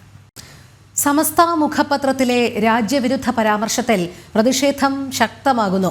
സുപ്രഭാതത്തിലെ ലേഖനം പാകിസ്ഥാനിൽ കമ്പോസ് ചെയ്തതാണെന്ന് തോന്നിപ്പോകുമെന്ന് കേസരി മുഖ്യപത്രാധിപർ ഡോക്ടർ NR മധു. ലേഖനം അടിമുടി രാജ്യവിരുദ്ധമെന്നും അവാസ്തവമെന്നും NR മധുവിന്റെ വിമർശനം. ഓപ്പറേഷൻ സിന്ദൂറിനെയും ഭാരത സൈന്യത്തെയും അധിക്ഷേപിച്ച ലേഖനം ഇന്നലെയാണ് സമസ്ത മുഖപത്രത്തിൽ പ്രസിദ്ധീകരിച്ചത്. പ്രശാന്ത് ശങ്കരമംഗലത്ത് ചേരുന്നു ഈ വാർത്തയുടെ കൂടുതൽ വിവരങ്ങളുമായി. പ്രശാന്ത്, ഓപ്പറേഷൻ സിന്ദൂർ, അതിനെയാണ് അങ്ങേ അറ്റം പ്രകോപനപരമായ രീതിയിൽ സമസ്ത മുഖപത്രം വിശേഷിപ്പിച്ചത്. ലോകരാഷ്ട്രങ്ങൾക്ക് മുൻപിൽ പഹൽഗാം ഭീകരാക്രമണത്തെ കൊണ്ടുചെന്ന് എത്തിക്കാനായില്ല എന്നും ഓപ്പറേഷൻ സിന്ദൂർ വിജയമായിരുന്നില്ല എന്നുമൊക്കെയുള്ള പരാമർശങ്ങളാണ് സുപ്രഭാതത്തിൻ്റെ സമസ്ത മുഖപത്രത്തിൽ വന്നത്. പക്ഷേ അങ്ങേയറ്റം വിമർശനങ്ങളും അതിനെതിരെ തന്നെ ഉയരുന്നുണ്ട്. നമുക്കറിയാം, ഇപ്പോൾ ഏറ്റവും ഒടുവിലായി കേസരി മുഖ്യപത്രാധിപർ ഡോക്ടർ NR മധു അതിനെക്കുറിച്ച് പറഞ്ഞിരിക്കുന്നത്. കാരണം ഇത് ആ ഒരു ലേഖനം പാകിസ്ഥാനിലാണോ അച്ചടിച്ചത് എന്ന് തോന്നിപ്പോവും, കമ്പോസ് ചെയ്തത് എന്നാണ് അദ്ദേഹം പറയുന്നത്. കാരണം അത്രമാത്രം രാജ്യവിരുദ്ധ പരാമർശമാണ് അതിലൂടെ വന്നിരിക്കുന്നത് എന്നുള്ളതാണ്. എന്തൊക്കെ കാര്യങ്ങളാണ് അദ്ദേഹം ഇതുമായി ബന്ധപ്പെട്ട് കൂട്ടിച്ചേർത്തത്? രോഹിണി, വലിയ രീതിയിലുള്ള വിമർശനങ്ങളാണ് സമൂഹത്തിന്റെ പല ഭാഗത്തു നിന്നും ഉയരുന്നത്. നമ്മൾ വിജയം കൈവരിച്ച യുദ്ധത്തിൽ ഭാരതത്തിന്റെ സൈന്യം വിജയം കൈവരിച്ച യുദ്ധത്തെയാണ് സമസ്ത മുഖപത്രം തെറ്റായി വ്യാഖ്യാനിക്കുകയും അവാസ്തവമായിട്ടുള്ള കാര്യങ്ങളെല്ലാം എഴുതി ചേർക്കുകയും ചെയ്തത്. ഇതിനെതിരെയാണ് വിമർശനങ്ങളും പ്രതിഷേധങ്ങളും ഒക്കെ ശക്തമാക്കുന്നത്. ഇപ്പോൾ കേസരിയുടെ മുഖ്യപത്രാധിപൻ NR മധു വളരെ രൂക്ഷമായ ഭാഷയിൽ ഈ നടപടിയെ വിമർശിക്കുന്നു. അതായത് പത്രം അച്ചടിച്ചത് ചിലപ്പോൾ, അല്ലെങ്കിൽ പത്രത്തിന്റെ കമ്പോസിംഗ് നടന്നത്, ഈ ലേഖനത്തിന്റെ കമ്പോസിംഗ് നടന്നത് പാകിസ്ഥാനിലാണോ എന്ന് തോന്നിപ്പോകുന്ന തരത്തിലാണ്, ലജ്ജിപ്പിക്കുന്ന രീതിയിലാണ് ഇത് എഴുതി വെച്ചിരിക്കുന്നതെന്നാണ് അദ്ദേഹം പറയുന്നത്. മാത്രമല്ല, ഈ ലേഖനത്തിൽ പറയുന്നതെല്ലാം അവാസ്തവമാണ്, അടിമുടി രാജ്യവിരുദ്ധമായ പരാമർശങ്ങളാണ്, ഭാരതവിരുദ്ധമായ പരാമർശങ്ങളാണ്. എന്താണ് ഇതിന് പിന്നിൽ, ഇത്തരമൊരു ഈ ലേഖനത്തിന് പിന്നിൽ സമസ്തയുടെ ചേതോവികാരം എന്നത് അടക്കമുള്ള കാര്യങ്ങൾ അദ്ദേഹം ചോദിക്കുന്നുണ്ട്. മാത്രമല്ല, ചൈനയെ വാഴ്ത്തിപ്പാടുന്നതിൽ നിന്നും ചൈനയും അതോടൊപ്പം തന്നെ പാകിസ്ഥാനെയും വാഴ്ത്തിപ്പാടുന്ന നടപടികൾ തീവ്രവാദികൾക്ക് വേദനിച്ചത് കൊണ്ടാണ് എന്നും അദ്ദേഹം പറയുന്നു. കാരണം ഓപ്പറേഷൻ സിന്ദൂറിൽ നാം നടത്തിയ, ഭാരത സൈന്യം നടത്തിയ യുദ്ധം പാകിസ്ഥാന്റെ എയർ സ്ട്രിപ്പുകളിലും സൈനിക കേന്ദ്രങ്ങളിലും അടക്കം ആക്രമണം നടത്തിയിരുന്നു. ഈ ആക്രമണങ്ങളെല്ലാം ഇപ്പോൾ കേരളത്തിലെ ജിഹാദികൾക്ക് വേദന ഉണ്ടാക്കുന്നു. അതുകൊണ്ടാണ് അവർ പാകിസ്ഥാനെയും ചൈനയും ഒക്കെ വാഴ്ത്തിപ്പാടുന്നതെന്ന് എന്നും NR മധു വിമർശിക്കുന്നുണ്ട്. സമസ്തയുടെ പത്രത്തിൽ നിന്നാണ് ഇത് വന്നിരിക്കുന്നത്. മുഖപത്രമായ സുപ്രഭാതത്തിൽ നിന്നാണ് ഇത്തരം രാജ്യവിരുദ്ധമായ ലേഖനം ഉണ്ടായിരിക്കുന്നത്. അടിമുടി ഇത് രാഷ്ട്രവിരുദ്ധമാണ്, ഇത് പ്രസിദ്ധീകരിക്കാൻ കഴിയുന്നതല്ല എന്നടക്കമുള്ള രൂക്ഷമായ ഭാഷയിലുള്ള വിമർശനങ്ങളാണ് NR മധു ഉന്നയിക്കുന്നത്. കാരണം ഒരിക്കലും നമ്മൾ ഈ ഒരു പഹൽഗാം ആക്രമണത്തിൻ്റെ ആ വേദനയിൽ നിന്ന് ഇതുവരെ ഭാരതം വിട്ടുമാറിയിട്ടില്ല. ആ സാഹചര്യത്തിൽ അതിലൊരു വലിയ പ്രത്യാക്രമണം എന്ന നിലയിലാണ് നമ്മൾ ആ സൈനികർക്ക് പാകിസ്ഥാനിലെ ഭീകരവാദികൾക്ക് നേരെ നമ്മൾ സിന്ദൂർ ഓപ്പറേഷൻ നടത്തിയത്. ആ ഓപ്പറേഷൻ്റെ വിജയത്തിന് പിന്നാലെ പ്രകോപിതരായ പാകിസ്ഥാൻ പിന്നീട് നടത്തിയ കാര്യങ്ങളെല്ലാം നമ്മൾ കണ്ടതാണ്.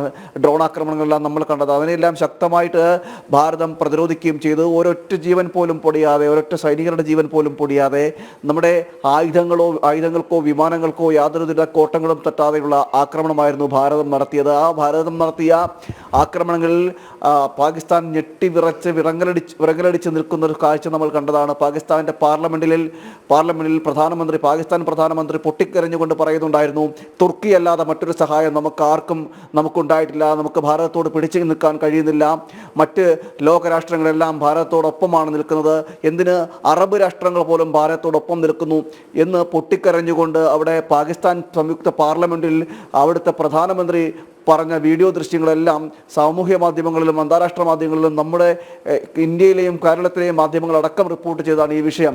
ഈ സത്യം ഇതാണെന്നിരിക്കെ പിന്നെ എന്തുകൊണ്ടാണ് ഈ സമസ്തയുടെ മുഖപത്രം ഇത്തരത്തിലൊരു ലേഖനം പ്രസിദ്ധീകരിക്കുന്നു എന്നതാണ്, അതിൻ്റെ ചേതോവികാരം എന്നതാണ് അറിയേണ്ടതെന്നും NR മധു ചോദിക്കുകയും ചെയ്യുന്നു. ഇത്തരം മാത്രമല്ല, ഈ പാകിസ്ഥാന് ആയുധങ്ങൾ നൽകിക്കൊണ്ടിരുന്നത് ചൈനയും തുർക്കിയുമാണ്. ഈ രണ്ട് പേരുടെയും ആയുധങ്ങളും വിമാനങ്ങളും എല്ലാം ഈ തകർന്നു വീഴുന്നൊരു സാഹചര്യങ്ങളും തകർന്നു വീഴുന്നതിൻ്റെ ദൃശ്യങ്ങളടക്കം മാധ്യമങ്ങളിലൂടെ പുറത്തു വരികയും ചെയ്തതാണ്. ആ സാഹചര്യം നിലനിൽക്കുകയാണ് ഈ ചൈനയുടെ ആയുധങ്ങളെയും ചൈനയുടെ ആയുധ സംവിധാനങ്ങളെയും ഡിഫൻസ് സംവിധാനങ്ങളെയെല്ലാം വാഴ്ത്തുന്ന രീതിയിൽ ഈ പത്രത്തിൽ, ഈ ലേഖനത്തിൽ എഴുതിയിരിക്കുന്നത്. കാരണം ഈ യുദ്ധത്തിന് ശേഷം ചൈനയുടെ ഡിഫൻസ് സംവിധാനത്തിന് വലിയ പ്രകീർത്തി അല്ലെങ്കിൽ വളരെ ആവശ്യകതയും കീർത്തിയുമാണ് ഉണ്ടായിരിക്കുന്നത് എന്ന തരത്തിലും ഈ ലേഖനം എഴുതുന്നു. മാത്രമല്ല, ലോക ആയുധ മാർക്കറ്റിൽ ചൈനയുടെ ആയുധങ്ങൾക്കുള്ള മാർക്കറ്റ് ഉയർന്നു ഈ ഓപ്പറേഷൻ സിന്ദൂറിന് ശേഷമുള്ള അനന്തരമുള്ള യുദ്ധത്തിന് ശേഷമെന്നും ഈ ലേഖനം പറയുന്നു. അപ്പോൾ ഈ ലേഖനത്തിൻ്റെ ഉദ്ദേശം എന്താണ്? ആ ലേഖനത്തിൻ്റെ ഉദ്ദേശശുദ്ധിയെ ചോദ്യം ചെയ്യപ്പെടേണ്ടത് തന്നെയാണ് എന്നും അദ്ദേഹം പറയുന്നു. കാരണം ഇതിനുള്ളിൽ ഇത്തരമൊരു രാജ്യവിരുദ്ധമായിട്ടുള്ള പരാമർശം എഴുതിയതിന് പിന്നിലുള്ള ചേതോവികാരം എന്തെന്നടക്കമുണ്ടായിരുന്നു. കേവലം ഒരു വിമർശനാത്മകമായിട്ട് എഴുതുന്ന ഒരു ലേഖനമായിട്ടല്ല ഇതിനെ നമ്മൾ കാണേണ്ടതെന്നും അദ്ദേഹം പറയുന്നു. കാരണം ഇതിൽ പറയുന്നതെല്ലാം രാജ്യവിരുദ്ധമായിട്ടുള്ള കാര്യങ്ങളാണ്. എല്ലാം സൈനികരെ വിമർശിക്കുന്നു, രാജ്യത്തെ വിമർശിക്കുന്നു, പ്രധാനമന്ത്രിയെ വിമർശിച്ചുകൊണ്ട് ഇതൊരു തെരഞ്ഞെടുപ്പ് മുന്നിൽ കണ്ടുകൊണ്ടുള്ളൊരു സ്ട്രാറ്റജി എന്ന നിലയിലാണ് അല്ലെങ്കിൽ തെരഞ്ഞെടുപ്പ് സ്റ്റണ്ട് എന്ന നിലയിലാണ് ഈ ഓപ്പറേഷൻ സിന്ദൂർ നടത്തിയത് എന്നടക്കമുള്ള കാര്യങ്ങൾ പറഞ്ഞുകൊണ്ടാണ് ഈ ലേഖനം കടന്നു പോകുന്നത്. അതോടൊപ്പം തന്നെ ഭാരതത്തിൻ്റെ ഇതിൽ വിമർശനങ്ങൾ ഉന്നയിക്കുന്നതിൽ പല ഘട്ടങ്ങളിൽ പലതായിട്ട് വിമർശനങ്ങൾ ഉന്നയിക്കുന്നു. ഭാരതത്തിൻ്റെ വിദേശകാര്യമന്ത്രി എസ് ജയശങ്കറിനെ വിമർശിക്കുന്നു. അതോടൊപ്പം തന്നെ നമ്മൾ അയക്കുന്ന പ്രതിനിധി സംഘം ലോകരാജ്യങ്ങളോട് എന്താണ് സംഭവിച്ചത്, ഇവിടുത്തെ ഈ ഓപ്പറേഷൻ സിന്ദൂറുമായി ബന്ധപ്പെട്ട കാര്യങ്ങൾ, പാകിസ്ഥാൻ നടത്തി വരുന്ന ഈ തീവ്രവാദ ആക്രമണങ്ങൾ സംബന്ധിച്ച കാര്യങ്ങൾ, അതുമായി ബന്ധപ്പെട്ട കാര്യങ്ങളെ ലോകരാജ്യങ്ങളിലേക്ക് അറിയിക്കുവാൻ വേണ്ടി നമ്മൾ അയച്ച പ്രതിനിധി സംഘങ്ങളെ വിമർശിക്കുന്നു. അങ്ങനെ ശശി തരൂരിൻ്റെ പ്രസ്താവനകളെ വിമർശിക്കുന്നു. അങ്ങനെ പൂർണ്ണമായും രാജ്യവിരുദ്ധപരമായിട്ടുള്ള ഒരു പ്രസ്താവനയാണ് അല്ലെങ്കിൽ ലേഖനമാണ് ഇതിൽ പ്രസിദ്ധീകരിച്ചത്. അതുകൊണ്ട് തന്നെയാണ് NR മധു പറയുന്നത് ഇത് പാകിസ്ഥാനിൽ കമ്പോസ് ചെയ്തതാണോ എന്ന് സംശയിച്ചു പോകുമെന്ന് NR മധു പറയുകയും ചെയ്തത്. അടിമുടി രാജ്യവിരുദ്ധ പരാമർശങ്ങൾ ഉൾപ്പെടുത്തിക്കൊണ്ടുള്ള ലേഖനമാണ് സമസ്ത പ്രസിദ്ധീകരിച്ചത്. അതിൻ്റെ ചേതോവികാരം എന്ന് പറയുന്നത് ഇവിടുത്തെ ജിഹാദികളെ അല്ലെങ്കിൽ ഇവിടുത്തെ തീവ്രവാദ സംഘങ്ങളെ തൃപ്തിപ്പെടുത്തുക എന്നൊരു ലക്ഷ്യത്തോടു കൂടിയാണ് ഈ ലേഖനം പ്രസിദ്ധീകരിച്ചതെന്നും NR മധു കേസരിയുടെ മുഖ്യപത്രാധിപൻ പറയുന്നു. ശരി പ്രശാന്ത്, സമസ്ത മുഖപത്രത്തിലെ രാജ്യവിരുദ്ധ പരാമർശത്തിൽ പ്രതിഷേധം ശക്തമാകുന്നു. സുപ്രഭാതത്തിലെ ലേഖനം പാകിസ്ഥാനിൽ കമ്പോസ് ചെയ്തതാണോ എന്ന് തോന്നിപ്പോകും എന്നാണ് കേസരി മുഖ്യപത്രാധിപർ ഡോക്ടർ NR മധു പറയുന്നത്. ലേഖനം അടിമുടി രാജ്യവിരുദ്ധമെന്നും അവാസ്തവമെന്നും NR മധുവിന്റെ വിമർശനം. പ്രശാന്ത് ശങ്കരമംഗലത്താണ് വിവരങ്ങൾ നൽകിയത്. അറബിക്കടലിൽ മുങ്ങിയ ചരക്ക് കപ്പലിലെ കണ്ടെയ്നറുകൾ തിരുവനന്തപുരം വർക്കല തീരത്തും അടിഞ്ഞു. പാപനാശം തീരത്തും മാന്തറയിലും തുറന്ന നിലയിലാണ് കണ്ടെയ്നറുകൾ അടിഞ്ഞത്. നിരവധി പേർ ബലിതർപ്പണത്തിനിറങ്ങുന്ന പാപനാശം തീരത്ത് ഉപ്പ് പോലുള്ള വസ്തുക്കൾ വ്യാപിച്ചിട്ടുണ്ട്. ശാലിനി ചേരുന്നു. ശാലിനി, തിരുവനന്തപുരത്തും അടിഞ്ഞിരിക്കുകയാണ് കണ്ടെയ്നറുകൾ. വർക്കല തീരത്താണ് കണ്ടെയ്നറുകൾ അടിഞ്ഞതായി കാണുന്നത്. നിലവിലുള്ള സാഹചര്യം?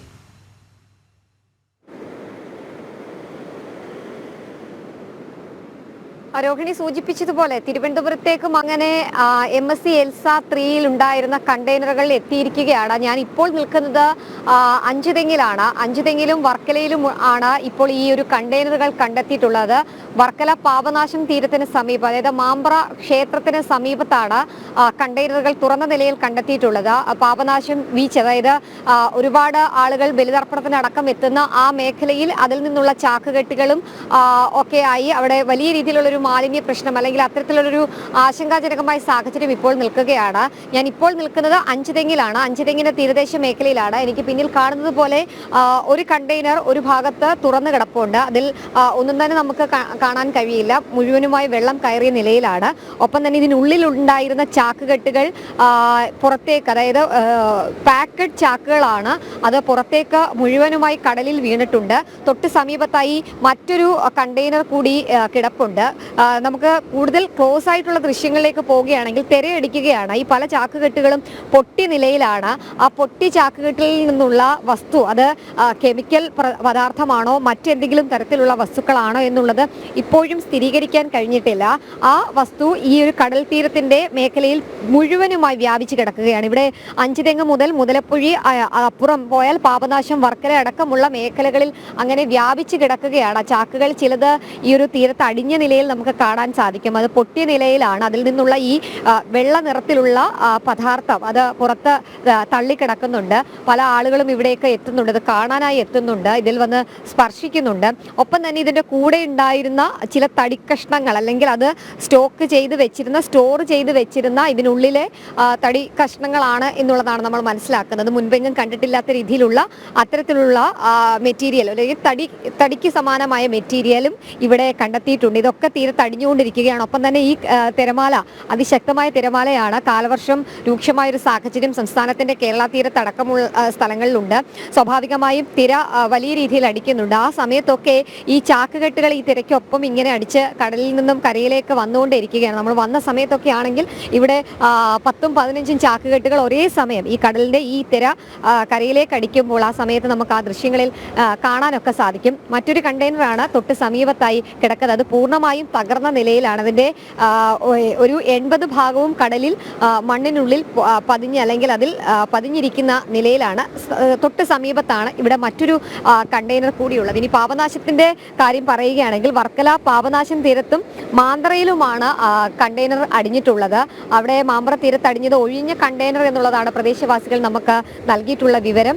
ഒപ്പം തന്നെ പാപനാശം ബലിമണ്ഡപത്തിന് സമീപം അടിഞ്ഞ കണ്ടെയ്നറുകളിൽ നിന്ന് ചാക്കുകെട്ടുകൾ, ഈ സമാനമായ രീതിയിലുള്ള ചാക്കുകെട്ടുകൾ തന്നെ തന്നെയാണ് അവിടെയും കണ്ടെത്തിയിട്ടുള്ളത് എന്നുള്ളതാണ് പ്രദേശവാസികൾ വ്യക്തമാക്കുന്നത്. നമുക്ക് കണ്ടാൽ അറിയാതെ ക്രിസ്റ്റൽ ഉപ്പിന്റെ സ്വഭാവമുള്ള രീതിയിലുള്ള വസ്തുവാണ്. പക്ഷേ ഉപ്പല്ല, കാരണം ഇത്രയധികം വെള്ളം അടിക്കുമ്പോൾ അത് അലിഞ്ഞു പോകേണ്ടതാണ്. പക്ഷെ ഉപ്പല്ല, പ്ലാസ്റ്റിക്കിനോ അല്ലെങ്കിൽ അത്തരത്തിലുള്ളൊരു രാസപദാർത്ഥം എന്നോ തോന്നുന്ന രീതിയിലുള്ള ഉപ്പ് പരലുകൾക്ക് സമാനമായ രീതിയിലുള്ള വെള്ളത്തരികളാണ്. അത് തീരെ ചെറുതല്ല, അത്യാവശ്യം വലിപ്പമുള്ള തരികളാണ് ഈ കടൽ തീരത്ത് തിരുവനന്തപുരത്തിന്റെ തീരദേശ മേഖലയിൽ അടിഞ്ഞവയെല്ലാം എന്നുള്ളതാണ്. പക്ഷെ അതെന്താണ് എന്ന് സ്ഥിരീകരിക്കാൻ കഴിഞ്ഞിട്ടില്ല. ഇവിടെ പോലീസിനെ വിന്യസിച്ചിട്ടുണ്ട്. കാരണം കുറച്ചധികം ആളുകൾ ഈ തീരദേശ മേഖലയിലാണ്, ഇത്തരത്തിൽ അപരിചിതമായ വസ്തുവാണ്, ഇത് കാണാനും ഈ കണ്ടെയ്നർ കാണാനും ഒക്കെയായി ആളുകൾ ഇങ്ങോട്ടേക്ക് എത്തുന്നുണ്ട്, ദൃശ്യങ്ങൾ പകർത്താനായി എത്തുന്നുണ്ട്.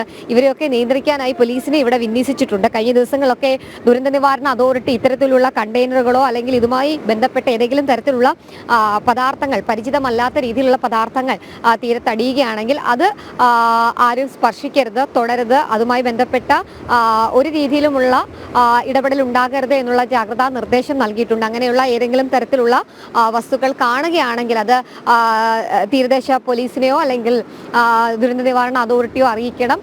112 എന്ന ടോൾ ഫ്രീ നമ്പറിലേക്ക് അറിയിക്കണം എന്നുള്ളതായിരുന്നു അറിയിച്ചിട്ടുണ്ടായിരുന്നത്. അങ്ങനെ അതിന്റെ അടിസ്ഥാനത്തിലുള്ള നിർദ്ദേശങ്ങളുടെ പശ്ചാത്തലത്തിൽ കൂടിയാണ് ഇന്ന് രാവിലെയോടുകൂടി, അതായത് ഇന്നലെ രാത്രിയോട് കൂടിയാണ് ഈ 2 കണ്ടെയ്നറുകൾ തിരുവനന്തപുരത്തിന്റെ തീരദേശ മേഖലയിലേക്ക് എത്തിയിട്ടുള്ളത്. ആ ഒരു എത്തിയതിന് തൊട്ടു പിന്നാലെ തന്നെ പ്രദേശവാസികൾ പലരും ഇവിടെ അറിഞ്ഞതിന്റെ അടിസ്ഥാനത്തിൽ ദുരന്ത നിവാരണ അതോറിറ്റിയും കോസ്റ്റൽ പോലീസിനെയും അറിയിക്കുകയായിരുന്നു. ഇതിന്റെ പശ്ചാത്തലത്തിലാണ് ഇന്ന് രാവിലെ മുതൽ ഇവിടെ വാർത്താ സംഘങ്ങൾ എത്തുന്നു, ഒപ്പം തന്നെ ഇത് കാണാനായ ആളുകൾ എത്തുന്നു, സുരക്ഷയ്ക്കായി പോലീസ് എത്തുന്നു. ഇനിയിപ്പോൾ നമ്മൾ പ്രതീക്ഷിക്കുന്നത് മറ്റ് ജില്ലകളിൽ കൊല്ലത്തും ആലപ്പുഴയിലും ഒക്കെ കണ്ടപ്പോൾ ഉണ്ടായിരുന്ന സമാനമായ രീതിയിലുള്ള ഇടപെടൽ ഉണ്ടാകുമെന്നുള്ളതാണ്. അവിടെ കസ്റ്റംസും മറ്റു ഉന്നത ഉദ്യോഗസ്ഥരും ഒക്കെ എത്തിയതിനു ശേഷമായിരിക്കും ഈ ഒരു വസ്തു ഇവിടുന്ന് നീക്കം ചെയ്യുക, ഒപ്പം തന്നെ കണ്ടെയ്നർ ഇവിടുന്ന് നീക്കം ചെയ്യുക എന്നുള്ളതാണ്. പൂർണ്ണമായും തകർന്ന നിലയിലാണ് 2 കണ്ടെയ്നറുകളും ഈ അഞ്ചുതെങ്ങ് മേഖലയിലുള്ളത്. നമ്മൾ ചിലയിടത്ത് കണ്ടത് തുറന്ന് വെറുതെ കിടക്കുന്ന കണ്ടെയ്നർ ആണ് എങ്കിൽ ഇതിന് കാര്യമായ രീതിയിൽ കേടുപാടുകൾ സംഭവിച്ചിട്ടുണ്ട്. 2 കണ്ടെയ്നറുകളും തകർന്ന നിലയിൽ, തകർന്ന് പൊട്ടിപ്പൊളിഞ്ഞ രീതിയിലാണ് കിടക്കുകയും ചെയ്യുന്നത്. ഒരു പക്ഷേ ഇനി ഈ കണ്ടെയ്നറിന്റെ ഒരു വാതിൽ മാത്രമാണ് തുറന്നു കിടക്കുന്നത്, അതിന്റെ പൂർണ്ണമായും തുറന്നിട്ടില്ല. ഒരു വാതിൽ തുറന്ന് ആ തുറന്ന വാതിലിൽ നിന്ന് ഈ വസ്തുക്കൾ പുറത്തേക്ക് വീണു, പകരം വെള്ളം അതിനകത്ത് കയറുന്നുണ്ട്. മറ്റൊരു വാതിൽ അടഞ്ഞ നിലയിലാണ്. അപ്പോൾ ഇതിനെയും കൂടുതൽ വസ്തുക്കൾ ഈ ഒരു ചാക്കുകെട്ടിന് തോന്നുന്ന രീതിയിലുള്ള പാക്കറ്റ് ചാക്കുകൾ അതിനകത്തുണ്ട് എന്നുള്ളതാണ് പ്രതീക്ഷിക്കുന്നത്. എന്തായാലും വലിയ രീതിയിലുള്ളൊരു ആശങ്ക ഈ ഘട്ടത്തിൽ നിലനിൽക്കുന്നുണ്ട്. ഇത് നമ്മൾ പ്രതീക്ഷിക്കുന്നത് പോലെ മലിനീകരണ നിയന്ത്രണ ബോർഡ് അടക്കം അറിയിക്കുന്നത് പോലെ ഏതെങ്കിലും തരത്തിലുള്ള രാസപദാർത്ഥങ്ങളാണോ അതോ മറ്റേ ആശങ്കപ്പെടേണ്ട കാര്യങ്ങളോ, പ്രത്യേകിച്ച് തീരദേശ മേഖലയാണ്. പൂർണ്ണമായും ഇവിടെയൊക്കെ മത്സ്യബന്ധനത്തിന് ആളുകൾ പോകുന്ന കടൽ തീരമാണ്. അപ്പോൾ സ്വാഭാവികമായി ഈ വെള്ളത്തിൽ ഇറങ്ങാൻ പറ്റുമോ, കടലിൽ ഇറങ്ങാൻ പറ്റുമോ?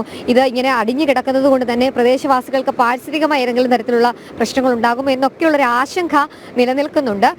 ഇപ്പോൾ നമ്മൾ കാണുന്നത് പോലെ തന്നെ ഒരു പാട പോലെ തന്നെ, കടലിന് മുകളിൽ ഒരു പാട പോലെ കിടക്കുന്നതിന്, പല പോലെ കിടക്കുന്നതിന് സമാനമായി തന്നെ തരികളായി ഇങ്ങനെ ഈ കടലിന്റെ തീരദേശ മേഖലയിൽ തീരത്തോട് ചേർന്ന് ഇങ്ങനെ ലെയറായി ഈ വെള്ളപദാർത്ഥം ഇങ്ങനെ അടിഞ്ഞു കിടക്കുകയാണ്. എന്തായാലും കഴിഞ്ഞ ദിവസങ്ങളിലൊക്കെ ജാഗ്രതാ മുന്നറിയിപ്പുകൾ നൽകിയിട്ടുണ്ടായിരുന്നു. ഇത്തരത്തിലുള്ള പദാർത്ഥങ്ങൾ എടുക്കരുത്, തുടരുത് എന്നുള്ളത്. MSC എൽസ 3 എന്ന് പറയുന്ന ആ ഫീഡർ കപ്പലിൽ നിന്നും ഏകദേശം 20-ലധികം വരുന്ന കണ്ടെയ്നറുകൾ ഇതുവരെ പല തീരങ്ങളിലായി അടിഞ്ഞിട്ടുണ്ട്. അടിഞ്ഞ അതിൽ ഏറെയും തുണിത്തരങ്ങളുണ്ട്, ഒപ്പം തന്നെ ഇത്തരത്തിലുള്ള രാസപദാർത്ഥങ്ങൾ എന്ന രീതിയിൽ തോന്നിക്കുന്ന, ആശങ്ക ഉണ്ടാക്കുന്ന രീതിയിലുള്ള ചില പദാർത്ഥങ്ങളുണ്ട്. എന്തായാലും കണ്ടെത്തിയിരിക്കുകയാണ്. ഇനിയിപ്പോൾ പോലീസും മറ്റ് ഉദ്യോഗസ്ഥരും ഒക്കെ എത്തി ഇതിന്റെ മറ്റ് നിയമ നടപടികളെല്ലാം പൂർത്തീകരിച്ചതിന് ശേഷമായിരിക്കും ഈ കണ്ടെയ്നർ ഇവിടെ നിന്ന് നീക്കം ചെയ്യുക. എന്തായാലും ആശങ്ക ഒഴിഞ്ഞിട്ടില്ല എന്ന് തന്നെ ഈ ഘട്ടത്തിലും പറയേണ്ടിയിരിക്കുന്നു. രോഹിണി. ശരി ശാലിനി. വർക്കലയിൽ നിന്നും S ശാലിനിയാണ് വിവരങ്ങൾ നൽകിയത്. വയനാട് തിരുനെല്ലി കൊലപാതക കേസിലെ പ്രതി ദിലീഷിനെതിരെ പോക്സോ കേസ്. 14-കാരിയെ പ്രതി ലൈംഗികമായി പീഡിപ്പിച്ചെന്ന് കണ്ടെത്തിയതോടെയാണ് കേസെടുത്തത്. കൊലപാതകം, തട്ടിക്കൊണ്ടുപോകൽ എന്നീ വകുപ്പുകൾക്ക് പിന്നാലെയാണ് പോക്സോയും ചുമത്തിയത്. വിവരങ്ങളുമായി അർജുൻ PS ചേരുന്നു. അർജുൻ, പറയൂ. രോഹിണി, 2 ദിവസമാണ് സംഭവത്തിന് ഈ തരത്തിൽ ഒരു സംഭവം ഉണ്ടാകുന്നത്. അതായത് ഈ പ്രതി തങ്ങളുടെ പങ്കാളിയായിട്ടുള്ള, ജീവിത പങ്കാളിയല്ല, പങ്കാളിയായിട്ടുള്ള പ്രവീണയുടെ അടുത്ത് വരികയും പ്രവീണയെ കുത്തി കൊലപ്പെടുത്തുകയും ചെയ്തത്. അതിനെ തുടർന്ന് ഒരു കുട്ടിക്കെതിരെ പരിക്കേൽപ്പിക്കുകയും ചെയ്തിരുന്നു. മറ്റൊരു കുട്ടിയെ തട്ടിക്കൊണ്ടുപോകുന്ന സാഹചര്യം ഉണ്ടായിരുന്നു. ഇതിന് ഇടയ്ക്കാണ് മറ്റൊരു കുട്ടിയെ ഈ ഒരു പ്രതി പീഡിപ്പിച്ചു എന്ന് പറയുന്ന, അല്ലെങ്കിൽ ഇത്തരത്തിൽ ലൈംഗികമായി ഉപയോഗിച്ചു എന്ന് പറയുന്ന ഒരു കാര്യം പോലീസിന് മനസ്സിലാകുന്നത്. കഴിഞ്ഞ ദിവസം ചോദ്യം ചെയ്യലിനെ തുടർന്നാണ് ഇത്തരത്തിൽ ഈ ഒരു സാഹചര്യത്തിൽ ഈ പ്രതി ഒരു കുട്ടിയെ ഈ ലൈംഗികമായി അതിക്രമിച്ചു എന്നുള്ള ഒരു സാഹചര്യം പോലീസ് മനസ്സിലാക്കുന്നത്. അതിനുശേഷമാണ് പോലീസ് ഇയാൾക്കെതിരെ പോക്സോ കേസ് ചുമത്തുന്നത്. ഇന്ന് രാവിലെ ഇയാളെ ഈ കൽപ്പറ്റ പോക്സോ കോടതിയിൽ കൊണ്ടുവരും. അതിനുശേഷമായിരിക്കും കൂടുതൽ വിവരങ്ങൾ നമുക്ക് പറയാൻ കഴിയുക. ശരി, അർജുൻ PS ആണ് വിവരങ്ങൾ നൽകിയത്. നിലമ്പൂരിൽ ആര്യാടൻ ഷൗക്കത്തിനെ UDF സ്ഥാനാർത്ഥിയായി AICC ഔദ്യോഗികമായി പ്രഖ്യാപിച്ചതോടെ വെട്ടിലായി PV അൻവർ. അൻവറിന്റെ നീക്കം ഇനി എന്താകും എന്ന ചോദ്യമാണ് ഉയരുന്നത്. അതേസമയം സ്ഥാനാർത്ഥിയെ നിർണ്ണയിക്കാനുള്ള തിരക്കിട്ട നീക്കത്തിലാണ് NDAയും LDFും. ദിസ്ന സുരേഷ് ചേരുന്നു കൂടുതൽ വിവരങ്ങളുമായി. ദിസ്ന, PV അൻവറിന്റെ ആവശ്യം കോൺഗ്രസ് പാടെ നിരസിക്കുന്ന കാഴ്ചയാണ് നമ്മൾ കണ്ടത്. അതിന്റെ അടിസ്ഥാനത്തിലാണ് ആര്യാടൻ ഷൗക്കത്തിന്റെ പേര് നിർദ്ദേശിക്കുന്നതും AICC ഔദ്യോഗികമായി പ്രഖ്യാപിക്കുകയും ചെയ്തത്. എന്തായാലും PV അൻവർ വെട്ടിലായി എന്ന് തന്നെ പറയേണ്ടിയിരിക്കുന്നു, അല്ലേ?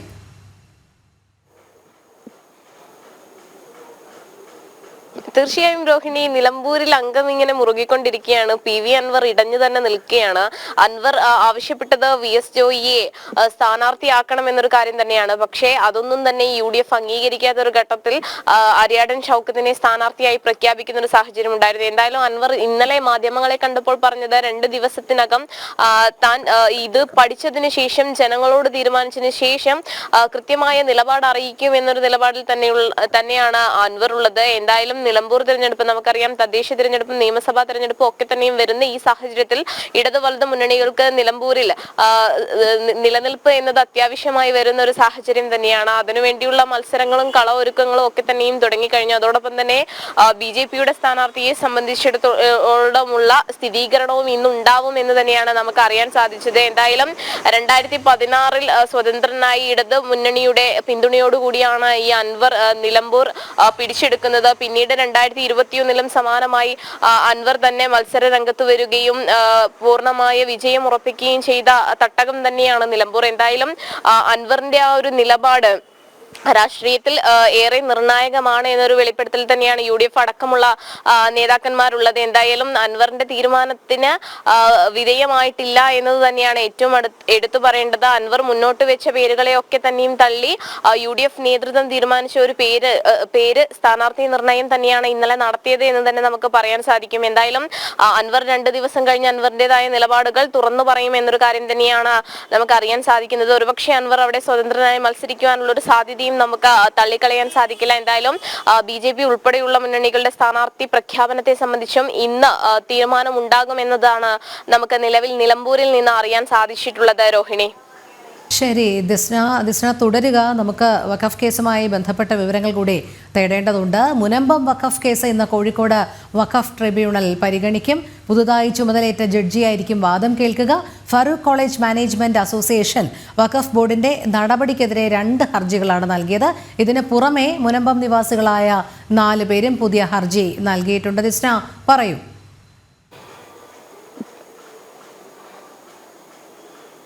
ഈ മുനമ്പം വഖഫ് കേസ് ഒരു ഇടവേളയ്ക്ക് ശേഷം ഇന്ന് കോഴിക്കോട് വഖഫ് ട്രൈബ്യൂണൽ പരിഗണിക്കുകയാണ്. പുതിയ ജഡ്ജി സ്ഥാനമേറ്റതിന് ശേഷം ആദ്യമായി പരിഗണിക്കുന്ന കേസാണ്. ഒരു 11 മണിയോടുകൂടിയാണ് ഈ കേസ് പരിഗണിക്കുക വഖഫ് ട്രൈബ്യൂണൽ എന്ന വിവരം തന്നെയാണ് നമുക്ക് നിലവിൽ അറിയാൻ സാധിച്ചിരിക്കുന്നത്.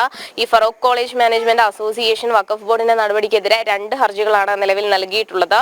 ഈ ഹർജിയിൽ മുനമ്പം നിവാസികളും കക്ഷി ചേർന്നിട്ടുണ്ട്. ഇതിനു പുറമെ മുനമ്പം നിവാസികൾ നൽകിയ പുതിയ ഹർജി, മുനമ്പം നിവാസികൾ 4 ഹർജിയാണ് നൽകിയിട്ടുള്ളത്. ഈ ഹർജി ഇന്ന് 11 മണിയോടുകൂടി കോഴിക്കോട് വഖഫ് ട്രൈബ്യൂണലിന് മുന്നിൽ പരിഗണിക്കുമെന്ന വിവരമാണ് നമുക്ക് അറിയാൻ സാധിച്ചിട്ടുള്ളത്. എന്തായാലും പുതിയ ജഡ്ജി വന്നതിന് ശേഷം ആദ്യമായാണ് ഈ കേസ് ഇപ്പോൾ വീണ്ടും പരിഗണിക്കുന്നത്. രോഹിണി, ശരി, ദിസ്ന സുരേഷാണ് വിവരങ്ങൾ നൽകിയത്. പുത്തൻ പുലരിയുടെ 1 മണിക്കൂർ പിന്നിടുകയാണ്. നമുക്കിനി വരുന്ന മണിക്കൂറിലെ പ്രധാന തലക്കെട്ടുകൾ നോക്കി വരാം.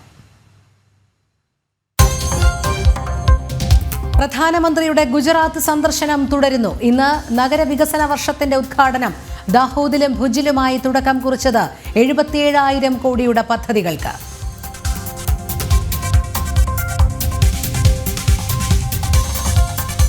സംസ്ഥാനത്തെ എല്ലാ ജില്ലകളിലും ഇന്നും മഴ മുന്നറിയിപ്പ്. വടക്കൻ കേരളത്തിൽ അതിശക്ത മഴ. കോഴിക്കോടും കണ്ണൂരും വയനാടും റെഡ് അലേർട്ട്. 4 ജില്ലകളിലെ വിദ്യാഭ്യാസ സ്ഥാപനങ്ങൾക്ക് അവധി.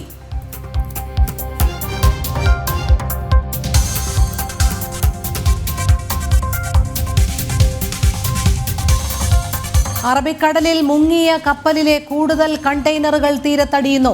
തിരുവനന്തപുരം വർക്കല തീരത്തും കണ്ടെയ്നറുകളെത്തി. തീരത്തണഞ്ഞ കണ്ടെയ്നറുകൾ കൊല്ലം പോർട്ടിലേക്ക് മാറ്റും. ശേഖരിച്ച വാട്ടർ സാമ്പിളുകളുടെ ശാസ്ത്രീയ പരിശോധനാ ഫലം ഇന്നറിയാം.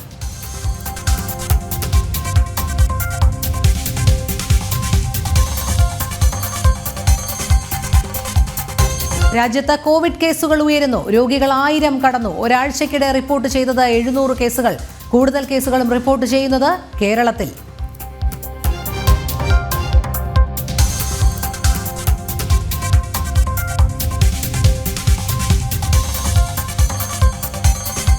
സമസ്ത മുഖപത്രത്തിലെ രാജ്യവിരുദ്ധ പരാമർശത്തിൽ പ്രതിഷേധം ശക്തം. സുപ്രഭാതത്തിലെ ലേഖനം അച്ചടിച്ചത് പാകിസ്ഥാനിലെന്ന് തോന്നിപ്പോകുമെന്ന് NR മധു. ലേഖനം അടിമുടി രാജ്യവിരുദ്ധവും അവാസ്തവവുമെന്നും കേസരി മുഖ്യപത്രാധിപർ.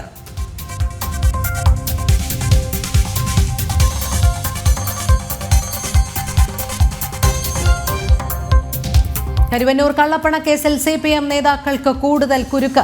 വായ്പകൾ അനുവദിക്കാൻ നേരിട്ട് ഇടപെട്ടത് മുൻ മന്ത്രി AC മൊയ്തീൻ. നേതാക്കളെ കുരുക്കി CPM ജില്ലാ സെക്രട്ടേറിയറ്റ് അംഗത്തിന്റെ മൊഴി. മറ്റ് സഹകരണ ബാങ്ക് ക്രമക്കേട് പരാതികളിലും അന്വേഷണം ഊർജിതമാക്കി ED.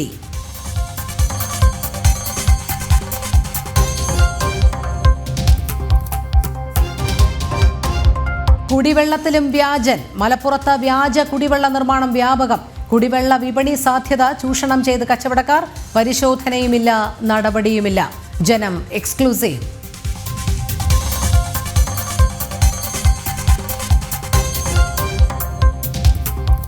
പ്രധാനമന്ത്രി നരേന്ദ്രമോദിയുടെ ഗുജറാത്ത് സന്ദർശനം തുടരുന്നു. ഗാന്ധിനഗറിൽ ഇന്ന് നഗരവികസന വർഷത്തിന്റെ ഉദ്ഘാടനം നിർവഹിക്കും. ഇന്നലെ ദാഹോദിലും ഭുജിലുമായി 77,000 കോടിയുടെ പദ്ധതികൾക്ക് പ്രധാനമന്ത്രി തുടക്കം കുറിച്ചിരുന്നു. ഗൗതം അനന്തനാരായണൻ ചേരുന്നു. ഗൗതം, ദ്വിദിന സന്ദർശനത്തിനായി ഗുജറാത്തിലെത്തിയ പ്രധാനമന്ത്രി നരേന്ദ്രമോദിക്ക് ആവേശോജ്വലമായ സ്വീകരണമാണ് ലഭിച്ചത് എന്ന് മാത്രമല്ല, വിവിധ വികസന പദ്ധതികൾക്കാണ് അദ്ദേഹം അവിടെ തുടക്കം കുറിക്കുന്നത്. കഴിഞ്ഞ ദിവസം ഭുജിൽ 77,000 കോടിയുടെ പദ്ധതികൾക്കാണ് പ്രധാനമന്ത്രി തുടക്കം കുറിച്ചത്. ഇന്ന് അദ്ദേഹത്തിന്റെ പ്രധാന പരിപാടി എന്തൊക്കെയാണ്? രോഹിണി, ഇന്ന് പ്രധാനമന്ത്രി നരേന്ദ്രമോദി 11 മണിക്ക് ഈ ഗാന്ധിനഗറിൽ വികസന വർഷം എന്ന ഗുജറാത്തിന്റെ വികസന പദ്ധതികളുമായി ബന്ധപ്പെട്ട് എല്ലാ വർഷവും നടക്കുന്നതാണ്. അതിന്റെ 2025 വർഷത്തെ പൊതുപരിപാടികൾക്ക് ഇന്ന് പ്രധാനമന്ത്രി തുടക്കം കുറിക്കാൻ പോവുകയാണ്. അതിനുശേഷം അദ്ദേഹം ഡൽഹിയിലേക്ക് തിരിക്കും. ഇന്നലെയായിരുന്നു വിവിധ പരിപാടികൾ ഉണ്ടായിരുന്നത്. ദാവോദിലും അതോടൊപ്പം തന്നെ ഭുജിലും അദ്ദേഹം ഇന്നലെ പൊതുപരിപാടികളിൽ സംസാരിച്ചു. വഡോദരയിൽ ഒരു പടുകൂറ്റൻ റോഡ് ഷോയിലും പ്രധാനമന്ത്രി പങ്കെടുത്തിരുന്നു. ഈ 2 സ്ഥലങ്ങളിലായി ഭുജിലും ദാവോദിലുമായി അദ്ദേഹം 77,000 കോടി രൂപയുടെ വികസന പദ്ധതികൾ നാടിന് സമർപ്പിച്ചു. ചില പദ്ധതികളുടെ ഉദ്ഘാടന കർമ്മവും മറ്റു ചില പദ്ധതികളുടെ തറക്കല്ലിടിയിൽ കർമ്മവുമാണ് പ്രധാനമന്ത്രി നിർവഹിച്ചത്.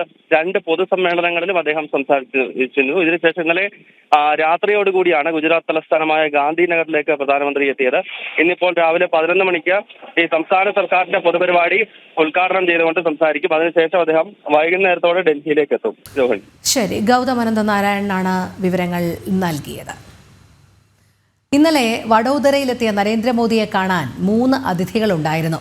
തടിച്ചുകൂടിയ ജനക്കൂട്ടത്തിൽ നിന്ന് പുഷ്പവൃഷ്ടിയോടെ അവർ രാജ്യത്തിന്റെ പ്രധാന സേവകനെ വരവേറ്റു. ആൾക്കൂട്ടത്തിലും പ്രധാനമന്ത്രി തങ്ങളെ തിരിച്ചറിഞ്ഞതിന്റെ സന്തോഷത്തിലും അഭിമാനത്തിലുമാണ് ആ കുടുംബം. ഭാരതത്തിലെ സഹോദരിമാരുടെയും അമ്മമാരുടെയും നെറ്റിയിലെ സിന്ദൂരം മായ്ച്ചവർക്കുള്ള മറുപടി. പഹൽഗാമിൽ വീണ കണ്ണുനീരിന് പകരം പാകിസ്ഥാനിലെ ഭീകര ക്യാമ്പുകൾ തകർത്തെറിഞ്ഞ ഓപ്പറേഷൻ സിന്ദൂർ. ഭാരതത്തിന്റെ ധീരമായ സൈനിക ഓപ്പറേഷൻ ലോകത്തെ അറിയിക്കാൻ സൈന്യം നിയോഗിച്ചത് 2 വനിതാ ഓഫീസർമാരെയായിരുന്നു. അതിലൊരാളായിരുന്നു കേണൽ സോഫിയ ഖുറേഷി. സോഫിയ ഖുറേഷിയുടെ കുടുംബമാണ് പ്രധാന സേവകനെ വരവേൽക്കാൻ വഡോദരയിലെത്തിയത്. കാത്തുനിന്ന 100 കണക്കിന് ജനങ്ങൾക്കൊപ്പം പുഷ്പവൃഷ്ടി നടത്തിയാണ് താജ് അഹമ്മദ് ഖുറേഷിയും കുടുംബവും പ്രധാനമന്ത്രിയോടുള്ള നന്ദി അറിയിച്ചത്.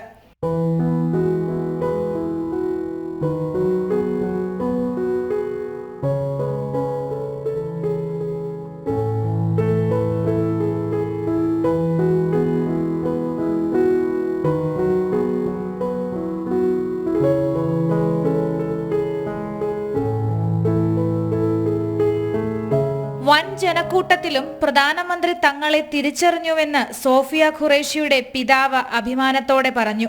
തന്റെ സഹോദരി രാജ്യത്തിനായി ചെയ്യുന്ന ഓരോ പ്രവൃത്തിയിലും അഭിമാനമുണ്ടെന്ന് സോഫിയ ഖുറേഷിയുടെ ഇരട്ട സഹോദരി ഷൈന സൻസാര പറഞ്ഞു. തനിക്ക് മാത്രമല്ല രാജ്യത്തെ എല്ലാ പെൺകുട്ടികൾക്കും സോഫിയ പ്രചോദനമാണെന്നും അവർ കൂട്ടിച്ചേർത്തു. कर्नल सोफिया कुरैशी जो है मेरी ट्विन सिस्टर है, मुझसे 15 मिनट्स बड़ी है, तो अगर सिस्टर है तो थोड़ा सा अलग फीलिंग आती है, क्योंकि कंट्री के लिए जब आपके देश के लिए जो है आपकी बहन जब आपकी सिस्टर उसमें उसका एक पार्ट होती है तो वो फीलिंग बहुत ही इंस्पायर करती है, मोटिवेट करती है. मुझे ही नहीं, मेरे जैसे बहुत सारे लोग. अब वो मेरी सिस्टर नहीं रही, पूरी कंट्री की सिस्टर हो गई है. മകൾ രാഷ്ട്രത്തിന്റെ പുത്രിയാണെന്ന് സോഫിയയുടെ മാതാവ് ഖലീമ ഖുറേഷിയുടെ വാക്കുകൾ. പ്രധാനമന്ത്രിയെ കാണാൻ സാധിച്ചതിൽ സന്തോഷമുണ്ടെന്ന് സഹോദരൻ സഞ്ജയ് ഖുറേഷിയും പറഞ്ഞു. ന്യൂസ് ഡെസ്ക് ജനം. പാകിസ്ഥാനുമായുള്ള 1971 യുദ്ധകാലത്താണ് ഒരു കൊച്ചു ഗ്രാമത്തിലെ സ്ത്രീകളുടെ മനക്കരുത്ത് ഭാരതീയ വ്യോമസേനയ്ക്ക് മുതൽക്കൂട്ടായത്. യുദ്ധത്തിനിടെ പാക് ആക്രമണത്തിൽ സാരമായ കേടുപാടുകൾ നേരിട്ട ഭുജിലെ എയർ സ്ട്രിപ്പ് പുനർനിർമ്മിക്കാൻ മരണത്തെ മുഖാമുഖം കണ്ട് മുന്നിട്ടിറങ്ങിയത് 300ഓളം സ്ത്രീകളായിരുന്നു. ഓപ്പറേഷൻ സിന്ദൂറിന് ശേഷം ഭുജിലെത്തിയ പ്രധാനമന്ത്രി നരേന്ദ്രമോദിയെ കാണാൻ ഇവരിൽ ചിലരെത്തിയത് പഴയ ഓർമ്മകളുമായിട്ടാണ്. ആധീര വനിതകളുടെ കഥ അറിയാം. 1971 യുദ്ധത്തിൽ ഭാരതത്തിന്റെ പെൺകരുത്തിന്റെ പ്രതീകമായിരുന്നു മദാപൂർ ഗ്രാമത്തിലെ ധീര വനിതകൾ. ഡിസംബർ 8-നാണ് സൈനിക നീക്കം പ്രതിസന്ധിയിലാക്കിയ ആ സംഭവമുണ്ടായത്. ഭുജിലെ വ്യോമതാവളം ലക്ഷ്യമിട്ട പാകിസ്ഥാൻ എയർ സ്ട്രിപ്പ് ലക്ഷ്യമാക്കി നിരന്തരം ആക്രമണം നടത്തി. 14 ദിവസത്തിനിടെ 35 ആക്രമണങ്ങൾ. 8 ഇടങ്ങളിൽ റൺവേക്ക് തകരാർ സംഭവിച്ചു. ഭാരതത്തിന്റെ സേനാ മുന്നേറ്റം തടയുകയായിരുന്നു പാകിസ്ഥാന്റെ ഉദ്ദേശം. എന്നാൽ ശത്രുവിന്റെ കുടിലമായ ആക്രമണ തന്ത്രത്തിന് മുന്നിൽ പതറാതെ സധൈര്യം 300 വനിതകളാണ് മദാപൂർ ഗ്രാമത്തിൽ നിന്ന് സൈന്യത്തെ സഹായിക്കാൻ മുന്നോട്ട് വന്നത്. കാതടപ്പിക്കുന്ന സ്ഫോടന ശബ്ദങ്ങൾക്കിടയിലും മരണത്തെ മുഖാമുഖം കണ്ടും വെറും 72 മണിക്കൂർ കൊണ്ട് എയർ സ്ട്രിപ്പ് ഇവരുടെ സഹായത്തോടെ പുനർനിർമ്മിച്ചു. ആ യുദ്ധത്തിൽ പാകിസ്ഥാന് ശക്തമായ മറുപടി നൽകുന്നതിൽ നിർണായകമായതും ഭുജ് വ്യോമതാവളമായിരുന്നു എന്നത് ചരിത്രം. ചരിത്രത്തിന്റെ ഭാഗമായ ആ വനിതകളിൽ ചിലരാണ് പ്രധാനമന്ത്രിയെ കാണാനെത്തിയത്. രാജ്യത്തിനായി പൊരുതിയ വനിതകളെ കാണാനായത് അഭിമാനകരമായ നിമിഷമാണെന്ന് പ്രധാനമന്ത്രി പറഞ്ഞു. ഓപ്പറേഷൻ സിന്ദൂറിന്റെ ഓർമ്മകൾ നിലനിർത്താൻ സിന്ദൂർ മരത്തിന്റെ തൈ ഇവർ പ്രധാനമന്ത്രിക്ക് സമ്മാനിക്കുകയും ചെയ്തു. പ്രധാനമന്ത്രിയുടെ വസതിയിൽ പ്രൗഢിയോടെ സിന്ദൂർ മരം വളരും. മദാപൂർ ഗ്രാമത്തിലെ സ്ത്രീകളുടെ ധീരതയുടെ ദീപ്ത സ്മരണയുമായി. ന്യൂസ് ഡെസ്ക് ജനം. രാജ്യത്ത് കോവിഡ് രോഗികൾ 1000 കടന്നു. ഒരാഴ്ചക്കിടെ 700 കേസുകളാണ് റിപ്പോർട്ട് ചെയ്തത്. ആശങ്കപ്പെടേണ്ട സാഹചര്യമില്ലെന്ന് ICMR അറിയിച്ചു. കേരളത്തിലാണ് കൂടുതൽ കേസുകൾ റിപ്പോർട്ട് ചെയ്യുന്നത്. ഗൗതം അനന്തനാരായണൻ ചേരുന്നു. ഗൗതം, രാജ്യത്ത് കോവിഡ് രോഗികളുടെ എണ്ണം 1000 കടന്നിരിക്കുകയാണ്. ആശങ്കയുടെ യാതൊരു സാഹചര്യവുമില്ല എന്ന് ICMR വ്യക്തമാക്കുന്നുണ്ട്. എന്തായാലും ജാഗ്രതാ നിർദ്ദേശങ്ങൾ, മുൻകരുതലുകൾ ഇവയൊക്കെ ഇനി ആരോഗ്യവകുപ്പ് എങ്ങനെയാണ് സ്വീകരിക്കേണ്ടത്? പ്രത്യേകിച്ച് കേരളത്തെ സംബന്ധിച്ചിടത്തോളം ഈ ശരാശരിയിൽ കേരളത്തിലാണ് കൂടുതൽ കേസുകൾ റിപ്പോർട്ട് ചെയ്യുന്നത് എന്നുള്ളതാണ്. രോഹിണി, ICMR ഉൾപ്പെടെ ഇപ്പോൾ ചൂണ്ടിക്കാണിക്കുന്നത് ആശങ്കപ്പെടേണ്ടതില്ല എന്നുള്ളതാണ്. എന്നാൽ ജാഗ്രത വേണമെന്ന നിർദ്ദേശം മുന്നോട്ട് വയ്ക്കുന്നുണ്ട്. കാരണം കോവിഡ് കേസുകളുടെ എണ്ണം ഗണ്യമായി കൂടുകയാണ്. കഴിഞ്ഞ ഒരാഴ്ചക്കിടയിൽ 700ഓളം കേസുകൾ രാജ്യത്ത് റിപ്പോർട്ട് ചെയ്തിരിക്കുന്നു. ഇതിൽ കേരളത്തിലാണ് ഏറ്റവും കൂടുതൽ കേസുകൾ റിപ്പോർട്ട് ചെയ്തിട്ടുള്ളതും. ഏതാണ്ട് 750 കേസുകളാണ് ഒരാഴ്ചക്കുള്ളിൽ രാജ്യത്തൊട്ടാകെ റിപ്പോർട്ട് ചെയ്തത്. കൂടാതെ കേരളത്തിൽ മാത്രം 430ഓളം ആക്റ്റീവ് കേസുകൾ റിപ്പോർട്ട് ചെയ്തിട്ടുണ്ട്. കേരളത്തിന് താഴെയായി മഹാരാഷ്ട്ര, അതുപോലെ തന്നെ ഡൽഹി തുടങ്ങിയ സ്ഥലങ്ങളിലും ആക്റ്റീവ് കേസുകളുടെ എണ്ണം കൂടുകയാണ്. ഈ ഒരു സാഹചര്യത്തിലാണ് ഇപ്പോൾ ജാഗ്രത പുലർത്തണം, എന്നാൽ ആശങ്കപ്പെടേണ്ടതില്ല എന്ന സന്ദേശവുമായി ICMR മറ്റും രംഗത്തെത്തിയിരിക്കുന്നത്. കൂടുതൽ ആശുപത്രികൾ സജ്ജീകരിക്കുകയും അതോടൊപ്പം തന്നെ ഓക്സിജൻ സിലിണ്ടറുകളും അത്തരം സജ്ജീകരണങ്ങളെല്ലാം ആശുപത്രികളിലും കൃത്യമായിട്ട് തന്നെ സജ്ജീകരിക്കുക എന്നൊരു നിർദ്ദേശവും ഇപ്പോൾ ആരോഗ്യവകുപ്പിന്റെ ഭാഗത്തു നിന്നും ഉണ്ടായിട്ടുണ്ട്. ശരി, ഗൗതമാണ് വിവരങ്ങൾ നൽകിയത്. വെടിനിർത്തൽ ധാരണയ്ക്കായി അമേരിക്ക മധ്യസ്ഥത വഹിച്ചിട്ടില്ലെന്ന് ആവർത്തിച്ച് വിദേശകാര്യമന്ത്രി S. ജയശങ്കർ. ഭാരതത്തിന്റെ സൈനിക നീക്കത്തെ തുടർന്ന് മുട്ടുമടക്കിയാണ് പാകിസ്ഥാൻ വെടിനിർത്തലിന് അഭ്യർത്ഥിച്ചതെന്നും അദ്ദേഹം പറഞ്ഞു. ജർമ്മൻ പത്രത്തിന് നൽകിയ അഭിമുഖത്തിലാണ് ജയശങ്കർ ഇക്കാര്യം വ്യക്തമാക്കിയത്. അതേസമയം ചൈന പാക് ബന്ധത്തിൽ ഭാരതത്തിന് ആശങ്കയുണ്ടെന്നും അദ്ദേഹം വ്യക്തമാക്കി. ഐസൺ ജോസ് ചേരുന്നു. ഐസൺ, നേരത്തെ തന്നെ ഭാരതം ശക്തമായ ഭാഷയിൽ പ്രതികരിച്ചതാണ്. പാകിസ്ഥാനുമായുള്ള വെടിനിർത്തൽ ധാരണയിൽ അമേരിക്ക മധ്യസ്ഥത വഹിച്ചിട്ടില്ല എന്നുള്ളത്. ഭാരതത്തിന്റെ അതിശക്തമായ സൈനിക നീക്കത്തെ തുടർന്ന് മുട്ടുമടക്കി പാകിസ്ഥാൻ വെടിനിർത്തലിന് അഭ്യർത്ഥിച്ചതാണ് എന്നുള്ളത് കൃത്യമായ ബോധ്യത്തോടുകൂടി തന്നെയാണ് ഭാരതവും വിദേശകാര്യ മന്ത്രാലയവും ഒക്കെ പലതവണ ഭാരതത്തിലെ ജനങ്ങളോടും മാധ്യമങ്ങളോടും മുന്നിലും പറഞ്ഞത്. ഇപ്പോൾ ഒരു ജർമ്മൻ പത്രത്തിന് നൽകിയ അഭിമുഖത്തിൽ എസ് ജയശങ്കർ ഇക്കാര്യം ആവർത്തിക്കുന്നു, അതും വ്യക്തമായ ഭാഷയിൽ തന്നെ. മറ്റെന്തെല്ലാം കാര്യങ്ങളാണ് അദ്ദേഹം ഇതുമായി ബന്ധപ്പെട്ട് കൂട്ടിച്ചേർത്തത്? രോഹിണി, തീർച്ചയായും ഈ അടുത്ത ദിവസങ്ങളിൽ ജർമ്മനി ഉൾപ്പെടെയുള്ള ത്രിരാഷ്ട്ര സന്ദർശന വേളയിലാണ് ഈ ജർമ്മൻ പത്രം എസ് ജയശങ്കറുമായുള്ള കൂടിക്കാഴ്ചയും അതുപോലെ തന്നെ അഭിമുഖവും എല്ലാം തന്നെ നടത്തിയത്. ഈ അഭിമുഖത്തിലാണ് ഇത്തരത്തിലുള്ള നിർണായകമായ ചോദ്യങ്ങൾ ഉയർന്നു വരികയും ചെയ്തത്. നമുക്കറിയാവുന്നതാണ്, ഭാരതത്തിന്റെ ഇടപെടൽ സംബന്ധിച്ച് ലോകരാഷ്ട്രങ്ങളെ ബോധ്യപ്പെടുത്തുന്നതിനുള്ള നീക്കങ്ങൾ കൂടിയാണ് ഇപ്പോൾ ഭാരതത്തിന്റെ ഓരോ പ്രതിനിധികളും നടത്തുന്ന വിദേശ സന്ദർശനം എന്നതുകൂടി നിലനിൽക്കുന്ന ഒരു പശ്ചാത്തലത്തിലാണ് സ്വാഭാവികമായും ഇത്തരത്തിലൊരു അഭിമുഖത്തിന്റെ സാധ്യത വളർന്നു വരികയും ഇതിനെ സംബന്ധിച്ചുള്ള കൃത്യത നൽകുന്നതിനുള്ള നിലപാട് എസ് ജയശങ്കറിന്റെ ഭാഗത്ത് നിന്ന് ഉണ്ടാവുകയും ചെയ്തത്.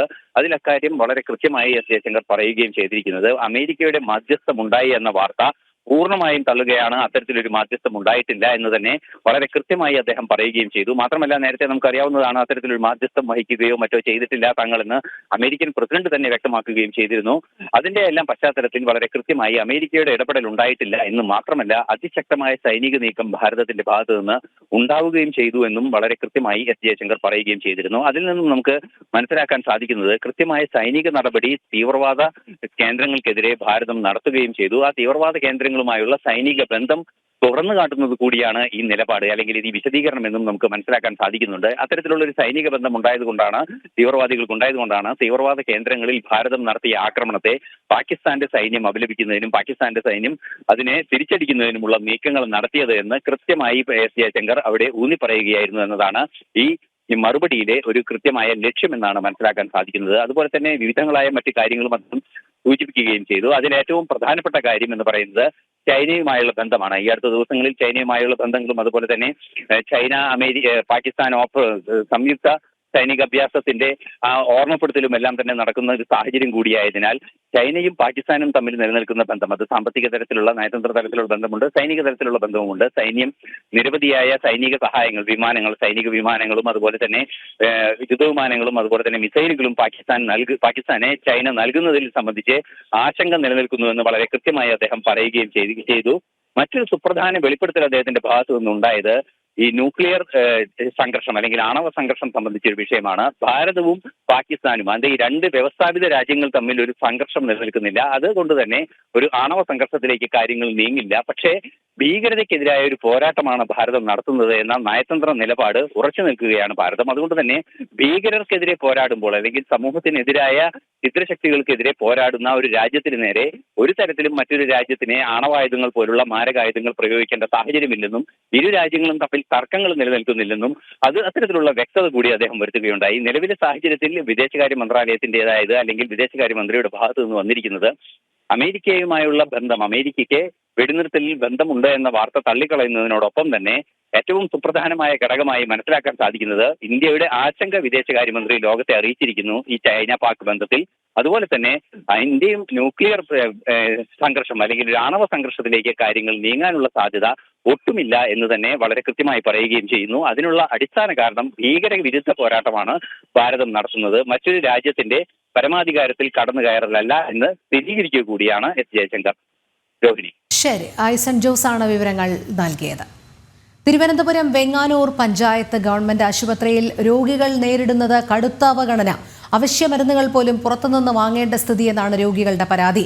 അടിസ്ഥാന സൗകര്യങ്ങൾ പോലും ഇല്ലെന്നും പഞ്ചായത്ത് വികസന സമിതി പ്രഹസനമാണെന്നുമാണ് രോഗികൾ പറയുന്നത്.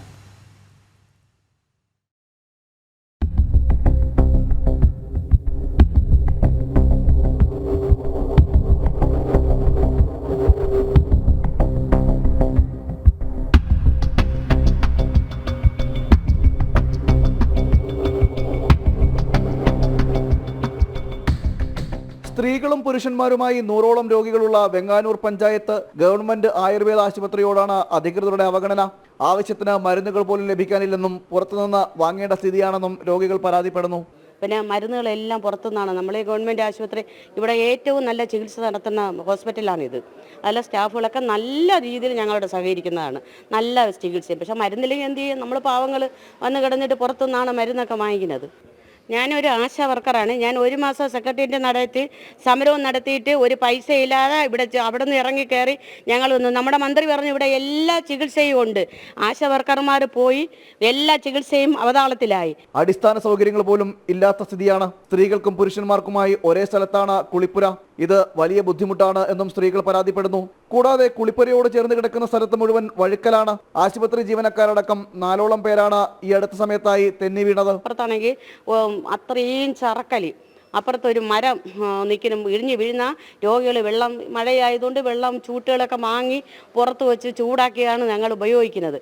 അത് വന്ന് ഇടിഞ്ഞ് വീഴുന്ന ഇതിനാരും ഉത്തരവാദിത്വം ഗവൺമെൻറ് കേൾക്കൂല. അവർ പറയും അയ്യോ നിങ്ങൾ എന്തിനു ഇറങ്ങിപ്പോയി എന്നേ ചോദിക്കുന്നു. ബൈ സ്റ്റാൻഡർ ഇല്ലാത്ത ആൾക്കാർ, ഞാനും എൻ്റെ ഭർത്താവ് മാത്രമേ ഉള്ളൂ. ഭർത്താവിനിവിടെ പ്രവേശനം ഇല്ല.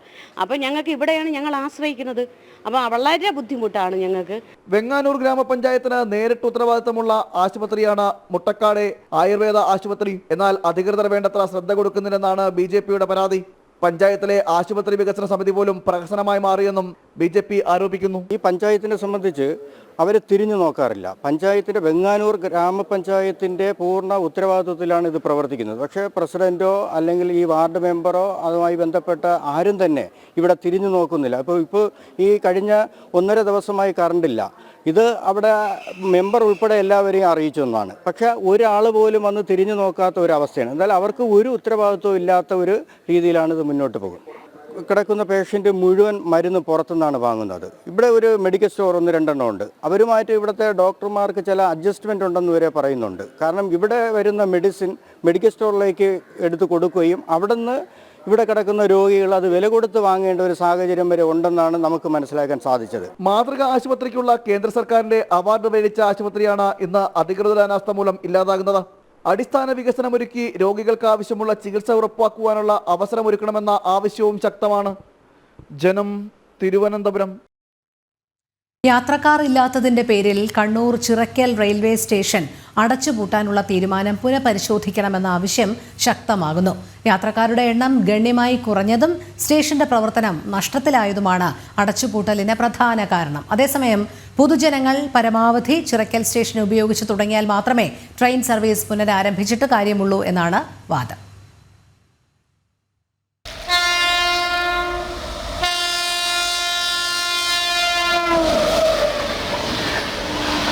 നാട്ടുകാരെ സംബന്ധിച്ചൊരു ബുദ്ധിമുട്ടുണ്ട്. കാരണം എന്താ വെച്ചാൽ അവർ പലരും ഇവിടുന്ന് വടക്കോട്ടേക്കൊക്കെ മംഗലാപുരത്ത് ഹോസ്പിറ്റലിൽ പോകുന്നവരുണ്ട്, അതുപോലെ പല സ്കൂളുകളിലേക്ക് പോകുന്നവരുണ്ട്, എഡ്യൂക്കേഷണൽ ഇൻസ്റ്റിറ്റ്യൂഷൻസിലേക്ക് പോകുന്നവരുണ്ട്. അവർ സ്ഥിരമായിട്ട് യാത്ര ചെയ്യുന്ന ഈ സീസൺ ടിക്കറ്റ് എടുത്ത് പോകുന്നവരുണ്ട്, അല്ലാത്തവരുണ്ട്. അതുപോലെ ഇവിടുന്ന് തെക്കോട്ടേക്ക് പോകുന്നവർ കണ്ണൂർ ഭാഗത്തേക്ക് പോകുന്നത്, കണ്ണൂരേക്കൊക്കെ പോകുന്ന ബസ്സിനൊക്കെ പോകാൻ റോഡ് വഴി ഭയങ്കര ബുദ്ധിമുട്ടാണ്. അപ്പോൾ ഇവിടുന്ന് നല്ല ട്രെയിൻ കിട്ടുവാണെങ്കിൽ കണ്ണൂർ പോയി ഇറങ്ങി അവിടുന്ന് സാധനങ്ങളൊക്കെ വാങ്ങി കൊണ്ടുവരാൻ പറ്റും. അതിനൊക്കെയുള്ള ബുദ്ധിമുട്ട് ഇപ്പം ഉണ്ട്. ഒരു ദിവസം പരമാവധി ചിലവാകുന്നത് 15 മുതൽ 20 ടിക്കറ്റുകൾ വരെ. ആകെ ഇവിടെ നിർത്തുന്നത് 2 തീവണ്ടികൾ മാത്രം. നഷ്ടത്തിന്റെ കണക്കു മാത്രമാണ് ചിറക്കൽ റെയിൽവേ സ്റ്റേഷന് പറയാനുള്ളത്. വരുമാനം കുറഞ്ഞതിനാൽ ഹാൾട്ടിംഗ് സ്റ്റേഷനായി ചുരുങ്ങിയിട്ട് 3 പതിറ്റാണ്ടായി. ഇനിയും നഷ്ടം സഹിച്ചുകൊണ്ട് മുന്നോട്ടു പോകാനാകില്ലെന്നാണ് റെയിൽവേ അധികൃതർ വ്യക്തമാക്കുന്നത്.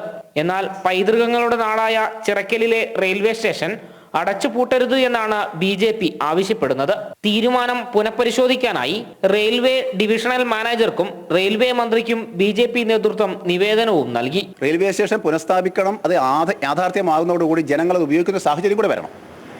അങ്ങനെയുള്ളൊരു സാഹചര്യം ഉണ്ടായിക്കഴിഞ്ഞാൽ തീർച്ചയായും റെയിൽവേ സ്റ്റേഷൻ ഇന്ന് കാണുന്ന ചിറക്കൽ റെയിൽവേ സ്റ്റേഷൻ്റെ ഈ ഒരു വല്ലാതെ ഒരു അവസ്ഥ മാറ്റിയെടുക്കാൻ സാധിക്കും എന്നൊരു ശുഭപ്രതീക്ഷയുണ്ട്.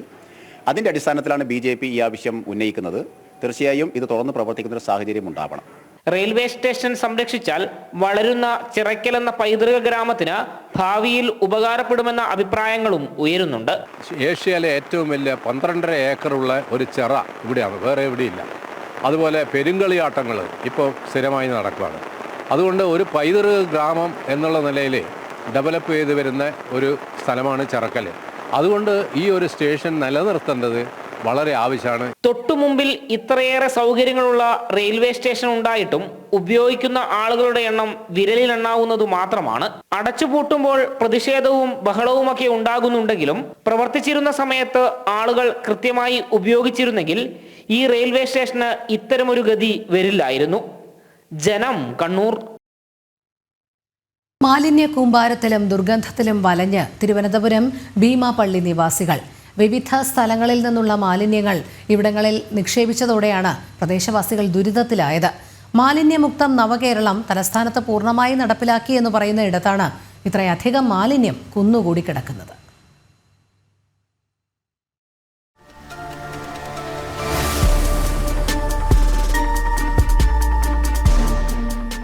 ഭീമാപള്ളിക്ക് സമീപം ജനവാസ കേന്ദ്രത്തിലെ തുറസായ സ്ഥലത്ത് അനധികൃതമായി മാലിന്യം തള്ളുന്നു.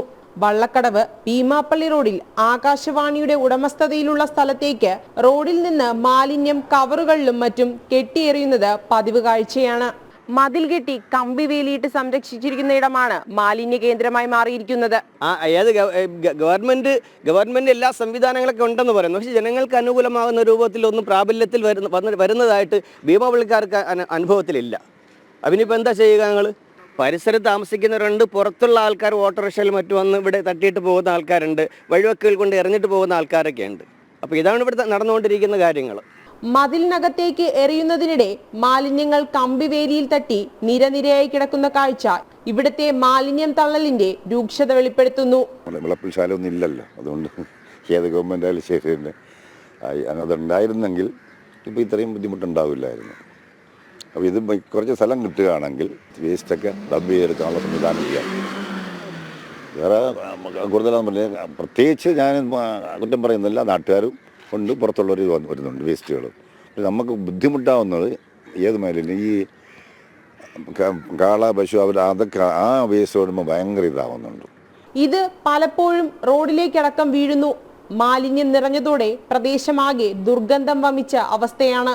തെരുവുനായ ശല്യവും രൂക്ഷമാണ്. മതിലിലെ കമ്പികളിൽ കവറുകളിൽ വലിച്ചെറിയുന്ന മാലിന്യം നിറഞ്ഞതോടെ പക്ഷി ശല്യവും കൂടിയിട്ടുണ്ട്.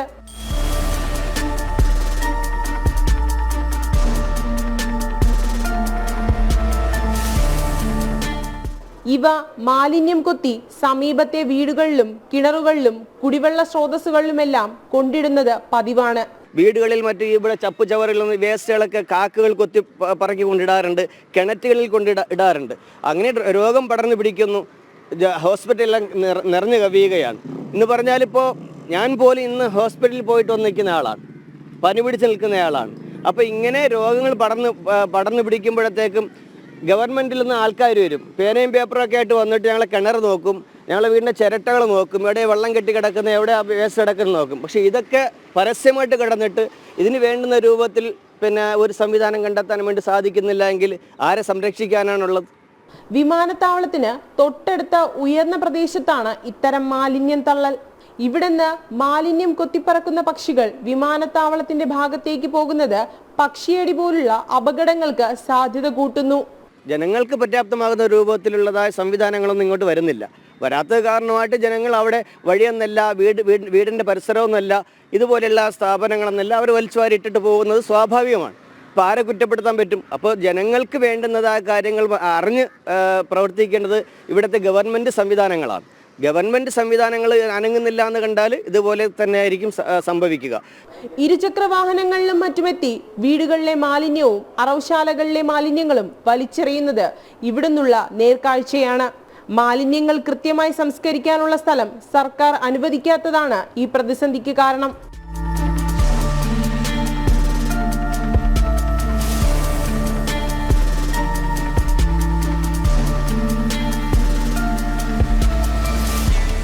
ഈ കാണുന്ന മതിലിനകത്തേക്ക് മാലിന്യം എറിയുന്ന സമയത്ത് കമ്പിവേലിയിൽ കുടുങ്ങിക്കിടക്കുന്ന കാഴ്ചയാണ് നിങ്ങൾ കാണുന്നത്. മഴക്കാലമെത്തി, ഇനിയും ഇത് ശുചിയാക്കിയില്ലെങ്കിൽ എന്താകും ഇവിടുത്തെ അവസ്ഥയെന്നാണ് ഇവിടുത്തെ നാട്ടുകാർ ചോദിക്കുന്നത്. ക്യാമറാമാൻ അനീഷ് കാട്ടാക്കടയ്ക്കൊപ്പം ശ്രീനന്ദ, ജനം, തിരുവനന്തപുരം. ശബരിമലയിലെ റോപ്പ് വേ വിഷയം ജൂൺ 9 മുഖ്യമന്ത്രിയുടെ നേതൃത്വത്തിൽ ചേരുന്ന വന്യജീവി ബോർഡ് പരിഗണിക്കും എന്ന് Devaswom board president advocate PS Prashanth. സാങ്കേതികമായുള്ള അനുമതി മാത്രമാണ് അവിടെ നിന്നും ലഭിക്കാനുള്ളത്. അത് ഉടൻ തന്നെ ലഭിക്കുമെന്നാണ് പ്രതീക്ഷിക്കുന്നത്. അനുമതി ലഭിച്ചാൽ ഉടൻ പദ്ധതിക്ക് തറക്കല്ലിടുമെന്നും ദേവസ്വം ബോർഡ് പ്രസിഡന്റ് ജനം ടിവിയോട് പറഞ്ഞു. ജൂൺ 9 മുഖ്യമന്ത്രി അധ്യക്ഷനായിട്ടുള്ള വൈൽഡ് വെൽഫെയർ ബോർഡുണ്ട്. അത് ചേരുന്നൊന്നും ഞാൻ മനസ്സിലാക്കുന്നത് അതിൽ ഒരു സാങ്കേതികമായ പ്രശ്നം മാത്രമാണ്. അവിടെ നിന്നൊരു ചെറിയ പെർമിഷൻ കിട്ടിയാൽ നമുക്ക് അതൊന്ന് വെച്ച് അജണ്ടയാക്കി പാസ്സാക്കണം. ഇവിടുത്തെ നോഡൽ ഓഫീസർ കേന്ദ്ര പരിസ്ഥിതി മന്ത്രാലയത്തിലേക്ക് ബാക്കിയൊക്കെ കാര്യങ്ങൾ കഴിഞ്ഞു. ഇനി വെറും സാങ്കേതികമാണ്. അതൊക്കെ വളരെ പെട്ടെന്ന് തന്നെ കിട്ടും. അനുമതി ലഭിച്ചാൽ ഉടൻ പദ്ധതിക്ക് തറക്കല്ലിടുമെന്നും അദ്ദേഹം അറിയിച്ചു. ഞങ്ങൾ ഉദ്ദേശിക്കുന്നത് ഈ പറയുന്ന മെയ് കഴിഞ്ഞു ജൂണിലെങ്കിലും ഇത് നമുക്ക് ഇതിൻ്റെ ശിലാസ്ഥാപനം നിർവഹിക്കണം എന്ന് തന്നെയാണ് ഞങ്ങൾ ആഗ്രഹിക്കുന്നത്. അതിനുവേണ്ടി ദേവസ്വം വകുപ്പ് മന്ത്രിയുടെ നേതൃത്വത്തിൽ അശ്രാന്ത പരിശ്രമം നടന്നുകൊണ്ടിരിക്കുകയാണ്. അരുൺ കൊടുങ്ങൂർ ചേരുന്നു കൂടുതൽ വിവരങ്ങളുമായി. അരുൺ, ശബരിമലയിലെ റോപ്പ് വേ വിഷയത്തിൽ ദേവസ്വം ബോർഡ് പ്രസിഡന്റ് വ്യക്തമാക്കുന്നത് എന്തെല്ലാം കാര്യങ്ങളാണ്?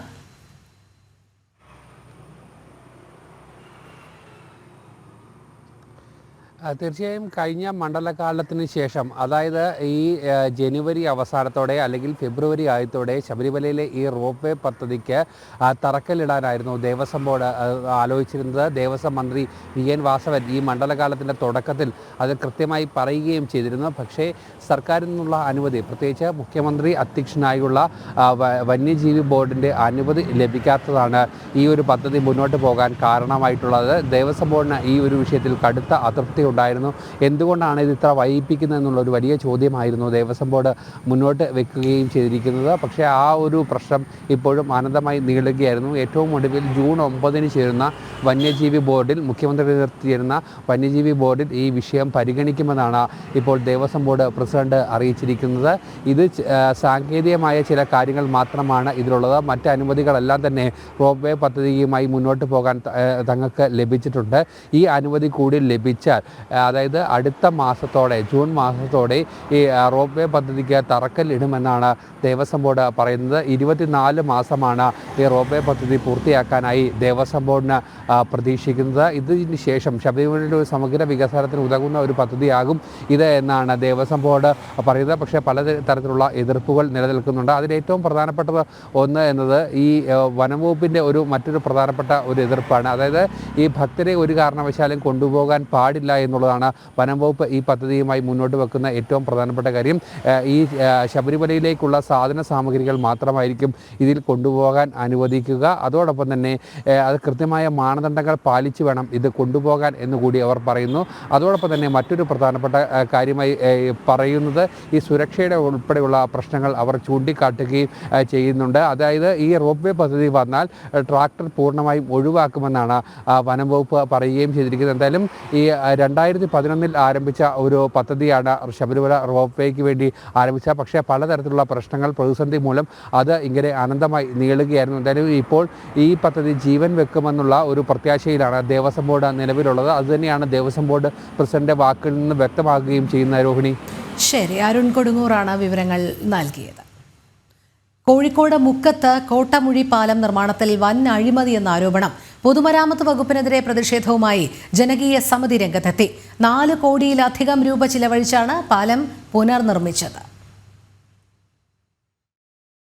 4.21 കോടി രൂപ മുടക്കി മുക്കം ചെറുവാടി NM ഹുസൈൻ ഹാജി റോഡിൽ പുനർനിർമ്മിക്കുന്ന കോട്ടമുഴി പാലത്തിൽ മണ്ണിടിച്ചിൽ തുടർക്കഥയായതോടെയാണ് നാട്ടുകാർ പ്രതിഷേധം ശക്തമാക്കിയത്. പൊതുമരാമത്ത് വകുപ്പിന്റെയും കരാർ കമ്പനിയുടെയും അനാസ്ഥയാണ് കാരണമെന്നാരോപിച്ച് നാട്ടുകാർ പാലത്തിലേക്ക് മാർച്ച് നടത്തി.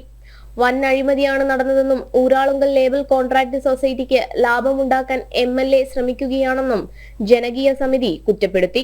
പൊളിഞ്ഞ കരാറുകാരോട് വീണ്ടും അത് പുനർനിർമ്മിക്കാതെ അതിന് വേറെയും ഫണ്ട് വെച്ചുകൊണ്ട് ഈ സർക്കാരിൽ നിന്ന് ULCCക്ക് ഫണ്ട് വാങ്ങി കൊടുക്കുന്ന ഒരു ഏജൻസിയായി MLA വർക്ക് ചെയ്യുന്നതാണ് ഈ ജനകീയ സമിതിക്ക് പറയാനുള്ളത്. നാട്ടുകാർ വലിയ വിഷമത്തിലാണ്. ഈ ഇരു കരകളിലേക്കും അങ്ങോട്ടും ഇങ്ങോട്ടും 2 പഞ്ചായത്തിലേക്ക് പോവാൻ ഇവിടെ GMUP school Kodiyathur, PTMI school Kodiyathur, Kakkad LP school ഉൾപ്പെടെയുള്ള ഹോസ്പിറ്റലുകൾ ഉൾപ്പെടെയുള്ള സ്ഥലങ്ങൾക്ക് 100 കണക്കിന് വാഹനങ്ങൾ പോകുന്ന ഈ റോഡിൽ കൂടി ഒരു മനുഷ്യനും പോവാതെ ആയിട്ട് ഇപ്പോൾ 1.5 വർഷമായിരിക്കുന്നു. നിർമ്മാണം നടക്കവേ 6 മാസത്തിനിടെ 4ാം തവണയാണ് മണ്ണിടിയുന്നത്. നേരത്തെ മാർച്ച് മാസം പകുതിയോടെ പാലം താൽക്കാലികമായി ഗതാഗതത്തിന് തുറന്നുകൊടുത്തിരുന്നു.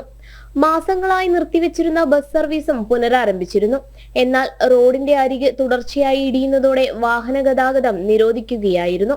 40 വർഷം മുമ്പ് നിർമ്മിച്ച പാലത്തിന്റെ കമ്പികൾ പുറത്തുചാടി സംരക്ഷണ ഭിത്തി തകർന്ന അവസ്ഥയിലുമാണ്. നിർമ്മാണം ഉടൻ പുനരാരംഭിച്ചില്ലെങ്കിൽ പ്രതിഷേധം ശക്തമാക്കാനാണ് നാട്ടുകാരുടെ തീരുമാനം. ജനം, കോഴിക്കോട്. വിദേശകാര്യ സെക്രട്ടറി വിക്രം മിശ്രി ത്രിദിന സന്ദർശനത്തിനായി US-ലേക്ക് 29 വരെയാണ് വിദേശകാര്യ സെക്രട്ടറിയുടെ സന്ദർശനം. ട്രംപ് സർക്കാരിലെ ഉന്നതരുമായി അദ്ദേഹം കൂടിക്കാഴ്ച നടത്തും. ഫെബ്രുവരിയിൽ പ്രധാനമന്ത്രിയുടെ അമേരിക്കൻ സന്ദർശനത്തിന്റെ തുടർച്ചയെന്നോണമാണ് വിദേശകാര്യ സെക്രട്ടറിയുടെ സന്ദർശനം. 2030ഓടെ ഉഭയകക്ഷി വ്യാപാരം $500 ബില്യൺ എത്തിക്കുകയാണ് ലക്ഷ്യം.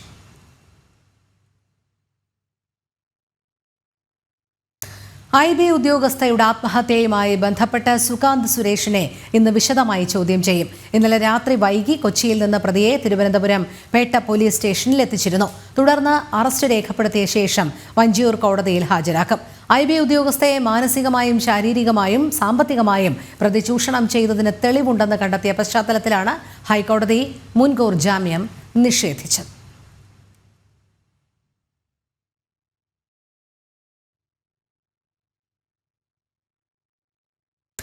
ബംഗാൾ ഉൾക്കടലിൽ പുതിയ ന്യൂനമർദ്ദം കൂടി രൂപപ്പെടാൻ സാധ്യത. കേരളത്തിൽ അടുത്ത 5 ദിവസം കൂടി വ്യാപക മഴയ്ക്ക് സാധ്യതയെന്ന് കാലാവസ്ഥാ നിരീക്ഷണ കേന്ദ്രം അറിയിച്ചു.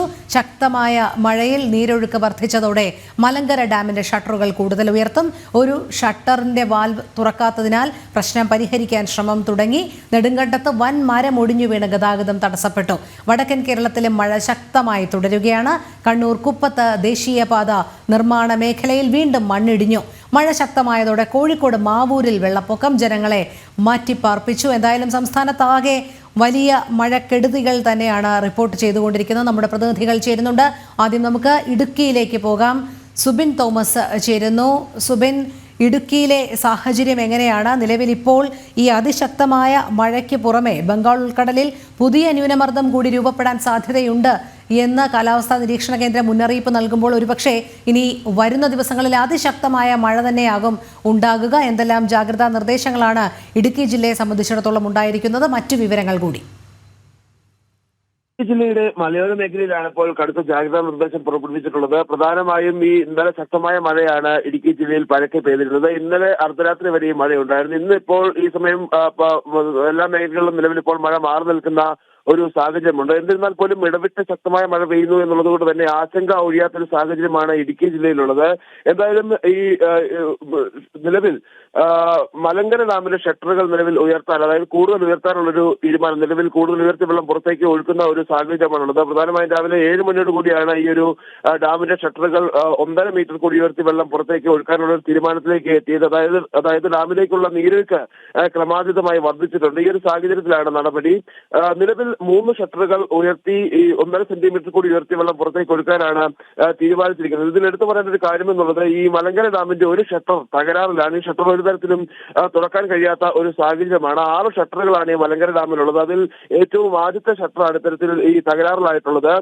ഈ ഡാമിന്റെ സ്റ്റോപ്പ് ലൈറ്റ് പൊട്ടിപ്പോയതാണ് ഇത്തരത്തിൽ തകരാറുണ്ടാകാൻ കാരണമെന്നുള്ളതാണ് ജലസേചന വകുപ്പ് നൽകുന്ന ഒരു വ്യക്തമാക്കുന്നത്. ഇതിൽ വാർഷിക അറ്റകുറ്റപ്പണി നടത്താൻ കഴിയാത്തതാണ് ഇത്തരത്തിൽ ഈ ഒരു തകരാറുണ്ടാകാൻ കാരണമെന്നുള്ളതാണ് മനസ്സിലാക്കാൻ സാധിക്കുന്നത്. അതിന് അവർ നൽകുന്ന ഒരു വിശദീകരണം എന്നുള്ളത്, ഈ മഴക്കാലം നേരത്തെ എത്തിയത് കൊണ്ടാണ് ഇത്തരത്തിൽ ഈ ഒരു അറ്റകുറ്റപ്പണി നടത്താൻ കഴിയാതെ പോയത് എന്നുള്ളൊരു നിർദ്ദേശമാണ്, അല്ലെങ്കിൽ അത്തരത്തിലുള്ള ഒരു വിശദീകരണമാണ് ജലസേചന വകുപ്പ് നൽകുന്നത്. നിലവിൽ ഇപ്പോൾ ഈ ഡാമിന്റെ 1ാമത്തെ നമ്പർ ഷട്ടറിന്റെ അറ്റകുറ്റപ്പണികൾ നടത്താനുള്ള നടപടികളിലേക്ക് നിലവിൽ അവർ കടന്നിട്ടുമുണ്ട്. എന്തായാലും ഈ മൂവാറ്റുപുഴയാറിന്റെയും അതുപോലെ തന്നെ തൊടുപുഴയാറിന്റെയും തീരപ്രദേശത്തുള്ളവർ അതീവ ജാഗ്രത പുലർത്തണമെന്നൊരു നിർദ്ദേശം നൽകിയിട്ടുണ്ട്. പ്രധാനമായും ആദ്യഘട്ടത്തിൽ തന്നെ ഒരു മുന്നറിയിപ്പില്ലാതെ ഈ മലങ്കര ഡാം തുറക്കുന്ന ഒരു സാഹചര്യം ഉണ്ടായിരുന്നു ഇന്നലെ. അത്തരത്തിൽ ഈ ഒരു ഡാം തുറന്നതോടുകൂടി ഈ 2 ആറ്റിലെയും ജലനിരപ്പ് ക്രമാതീതമായി ഉയരുകയും ആളുകൾ വലിയ ആശങ്കയിലാവുകയും ചെയ്തിരുന്നു. ഇതിനുശേഷമാണ് നിലവിൽ ഇപ്പോൾ ഷട്ടർ കൂടുതൽ ഉയർത്തി വെള്ളം പുറത്തേക്ക് ഒഴുക്കുന്നത്. അതുകൊണ്ട് തന്നെ ഈ തീരപ്രദേശത്ത് താമസിക്കുന്നവർ അതീവ ജാഗ്രത പുലർത്തണമെന്നൊരു നിർദ്ദേശം ജില്ലാ ഭരണകൂടം മുമ്പോട്ട് വയ്ക്കുന്നുണ്ട്. ഈ പുഴകൾ കരകവിഞ്ഞൊഴുകാനുള്ള ഒരു സാധ്യത നിലവിലില്ല. മഴ ഇനിയും ശക്തി പ്രാപിക്കുകയാണെങ്കിൽ കൂടുതൽ അപകടകരമായ സാഹചര്യത്തിലേക്ക് ഈ നദികൾ എത്തുമെന്നുള്ളതും ഏറ്റവും പ്രധാനപ്പെട്ട ഒരു കാര്യമാണ്. മലയോര മേഖലയിലേക്ക് എത്തിയാൽ വ്യാപകമായ നാശനഷ്ടം കാറ്റിലും മഴയിലും ഉണ്ടായിട്ടുണ്ട് എന്നുള്ളതാണ്. പ്രധാനമായും മരമൊടിഞ്ഞു വീണും അതുപോലെ തന്നെ മണ്ണിടിഞ്ഞുമാണ് ഈ മലയോര മേഖലയിൽ വലിയ രീതിയിലുള്ള നാശനഷ്ടങ്ങൾ ഉണ്ടായിട്ടുള്ളത്. ഇന്നലെ രാത്രി മാങ്കുളത്താണ് രണ്ടിടങ്ങളിലായി മരം വീണ് ഒരു ബസ്സിന് മുകളിലേക്കും അതുപോലെ തന്നെ ഒരു കാറിന് മുകളിലേക്കും മരം വീണ് അപകടമുണ്ടായത്. അപകടത്തിൽ ആർക്കും പരിക്കില്ല. പക്ഷേ ഈ മേഖലയിലെ വൈദ്യുതി ബന്ധം പൂർണ്ണമായും തകരാറിലായിരിക്കുന്ന ഒരു സാഹചര്യമാണ്. കൂടാതെ അടിമാലി 6-ാം മൈൽ കൊച്ചി ധനുഷ്കോടി ദേശീയപാതയുടെ ഭാഗത്തും ഇത്തരത്തിൽ വലിയ രീതിയിലുള്ള മണ്ണിടിച്ചിലും മരം വീഴ്ചയും ഉണ്ടായി. ശേഷം രാത്രി തന്നെ ഈ ഗതാഗതം പുനഃസ്ഥാപിക്കുകയും ചെയ്തിട്ടുണ്ട്. ഈ നെടുങ്കണ്ടം ഭാഗത്തേക്ക് വരികയാണെന്നുണ്ടെങ്കിൽ ഒരു വൻമരം കടപുഴകി വീണാണ്. നെടുങ്കണ്ടത്ത് നിലവിൽ റോഡ് ഗതാഗതം താറുമാറായിരിക്കുന്ന ഒരു സാഹചര്യമുള്ളത്. നെടുങ്കണ്ടം ആശാരിക്കണ്ടം റോഡിലാണ് പുലർച്ചയോടുകൂടി ഒരു വൻമരം കടപുഴകി വീഴുന്നത്. നിലവിൽ ഇപ്പോൾ ഈ ഒരു മരത്തിന്റെ ചില്ലകൾ മുറിച്ചു നീക്കി ഇവിടെ ഗതാഗതം പുനഃസ്ഥാപിക്കാനുള്ള ഒരു നീക്കം നടന്നുകൊണ്ടിരിക്കുകയാണ്. ഇത്തരത്തിൽ ശക്തമായ കാറ്റ് ജില്ലയിൽ ഉള്ളതുകൊണ്ട് തന്നെ ഈ വൻമരങ്ങളെല്ലാം തന്നെ ഒടിഞ്ഞു വീഴുന്ന ഒരു സാഹചര്യം. ഇന്നലെ ജില്ലാ കളക്ടർ വ്യക്തമാക്കിയത് പ്രകാരം ഏറ്റവും കൂടുതൽ നാശനഷ്ടം ഇടുക്കി ജില്ലയിൽ ഉണ്ടായിട്ടുള്ളത് അത് KSEBക്കാണ്. ഇത്തരത്തിൽ ജില്ലയുടെ പല മേഖലകളിലും ഇപ്പോഴും വൈദ്യുതി എത്താത്ത ഒരു സാഹചര്യമുണ്ട്. വൈദ്യുതി കണക്ഷനുകൾ പുനഃസ്ഥാപിക്കാൻ കഴിയാത്ത ഒരു സാഹചര്യമുണ്ട്. എന്തായാലും ജില്ലയുടെ മറ്റ് മേഖലകളിൽ അടിയന്തര സാഹചര്യം ഏതെങ്കിലും ഉണ്ടായാൽ അതിന് വേണ്ട എല്ലാവിധ ക്രമീകരണങ്ങളും ഒരുക്കിയിട്ടുണ്ട് എന്നുള്ളതും ജില്ലാ ഭരണകൂടം വ്യക്തമാക്കുന്നുണ്ട്. ഈ മഴ വരും ദിവസങ്ങളിൽ തുടരുമെന്നുള്ളതാണ് നിലവിൽ മലയോര മേഖലയെ ഏറ്റവും കൂടുതൽ ആശങ്കയിലാക്കിയിരിക്കുന്നത്. പ്രധാനമായും ഇടുക്കി ജില്ലയെ സംബന്ധിച്ച് മണ്ണിടിച്ചിൽ അതുപോലെ തന്നെ ഉരുൾപൊട്ടൽ മേഖലകൾ ഒത്തിരിയുള്ള പ്രദേശമാണ്. പ്രധാനമായും പൂപ്പാറ അതുപോലെ തന്നെ മൂന്നാർ ഉൾപ്പെടെയുള്ള മേഖലകൾ, ഗ്യാപ് റോഡ് ഉൾപ്പെടെയുള്ള മേഖലകളിൽ മഴ ശക്തി പ്രാപിച്ചാൽ മണ്ണിടിയാനുള്ള സാധ്യത വളരെ കൂടുതലാണ്. അതുപോലെ തന്നെ ഉരുൾപൊട്ടൽ സാധ്യതകൾ കൂടുതലാണ്. അതുകൊണ്ട് തന്നെ ഈ മേഖലകളിൽ അതീവ ജാഗ്രതാ നിർദ്ദേശം നൽകണം, അല്ലെങ്കിൽ അതീവ ജാഗ്രത പുലർത്തണം ആളുകൾ എന്നൊരു നിർദ്ദേശമാണ് ജില്ലാ ഭരണകൂടം നൽകിയിട്ടുള്ളത്. ശരി, സുബിൻ തോമസ് ആണ് വിവരങ്ങൾ നൽകിയത്. കണ്ണൂരിൽ നിന്ന് മിഥുൻ പിള്ള കൂടി ചേരുന്നുണ്ട്. മിഥുൻ, വടക്കൻ കേരളത്തിലും അതിശക്തമായ മഴ മുന്നറിയിപ്പ് തന്നെയാണുള്ളത്. അതോടൊപ്പം ഈ ശക്തമായ മഴയിൽ വലിയ രീതിയിലുള്ള മണ്ണിടിച്ചിൽ ഉണ്ടാകുന്നുണ്ട്. അത് കുപ്പത്ത് ദേശീയപാത നിർമ്മാണ മേഖലയിൽ കൂടി ബാധിച്ചിരിക്കുന്നു എന്നുള്ളതാണ് ഏറ്റവും പുതിയ വിവരങ്ങൾ.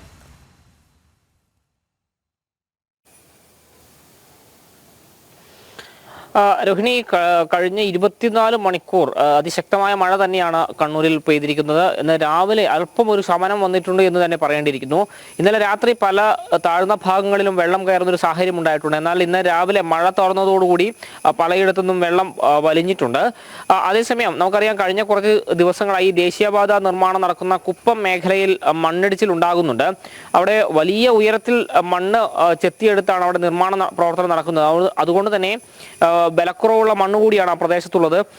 അപ്പോൾ ചെറിയൊരു മഴ പെയ്താൽ പോലും അവിടെ നിന്ന് ഈ മണ്ണിടിച്ചിലുണ്ടാകുന്ന ഒരു സാഹചര്യമുണ്ട്.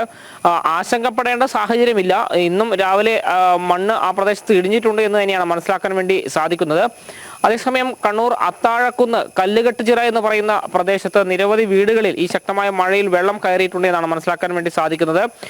ഞാൻ നേരത്തെ പറഞ്ഞതുപോലെ തന്നെ ഇന്നലെ രാത്രിയൊക്കെ നല്ല മഴയായിരുന്നു കണ്ണൂരിൽ. അതുകൊണ്ട് തന്നെയാണ് ഈ ഒരു കല്ലുകെട്ടുചിറ എന്ന് പറയുന്ന പ്രദേശത്ത് ഏതാണ്ട് 20ഓളം വീടുകളിലാണ് വെള്ളം കയറിയിട്ടുള്ളത്. ഇവിടെ നിന്ന് ചില ആളുകളെയൊക്കെ തന്നെ മാറ്റി പാർപ്പിക്കുകയും ചെയ്തിട്ടുണ്ട്. മലയോര മേഖലയിൽ നിന്നുൾപ്പെടെ മറ്റ് അനിഷ്ട സംഭവങ്ങളൊന്നും തന്നെ ഇതുവരെ റിപ്പോർട്ട് ചെയ്തിട്ടില്ല. ഇന്നിപ്പോൾ മഴ പെയ്യുന്നുണ്ടെങ്കിൽ പോലും ഇടവിട്ടാണ് മഴ പെയ്യുന്നത്. അത് വലിയൊരു ആശ്വാസം തന്നെയാണ്. അതേസമയം കഴിഞ്ഞ കുറച്ച് ദിവസങ്ങളായി പെയ്യുന്ന മഴയ്ക്ക് ഇന്ന് അല്പം കുറവ് വന്നിട്ടുണ്ട് എന്ന് തന്നെ പറയേണ്ടിയിരിക്കുന്നു. ഏതായാലും വലിയൊരു ആശങ്കപ്പെടേണ്ട ഒരു സാഹചര്യം ഇല്ല എന്നാണ് നിലവിൽ നമുക്ക് മനസ്സിലാക്കാൻ വേണ്ടി സാധിക്കുന്നത്.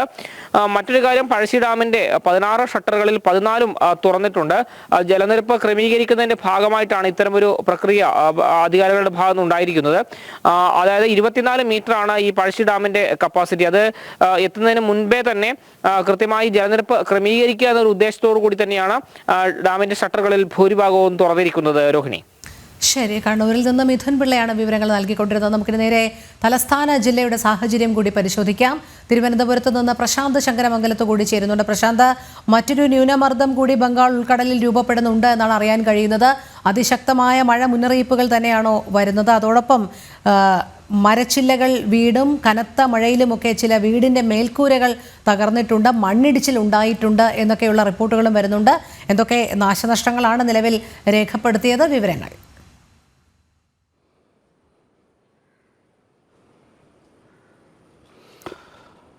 രോഹിണി, നിലവിൽ മറ്റൊരു ന്യൂനമർദ്ദം കൂടി വരുന്ന വരുന്നു എന്നാണ് കാലാവസ്ഥാ നിരീക്ഷണ കേന്ദ്രത്തിന്റെ മുന്നറിയിപ്പ്. നിലവിൽ മറാത്താവാദയ്ക്ക് മുകളിലായിട്ടാണ് ന്യൂനമർദ്ദം സ്ഥിതി ചെയ്യുന്നത്. മധ്യ പടിഞ്ഞാറൻ വടക്കൻ ബംഗാൾ ഉൾക്കടലിന് മുകളിലായി ഇന്ന് മറ്റൊരു ന്യൂനമർദ്ദം കൂടി രൂപപ്പെടാൻ സാധ്യതയുണ്ട്.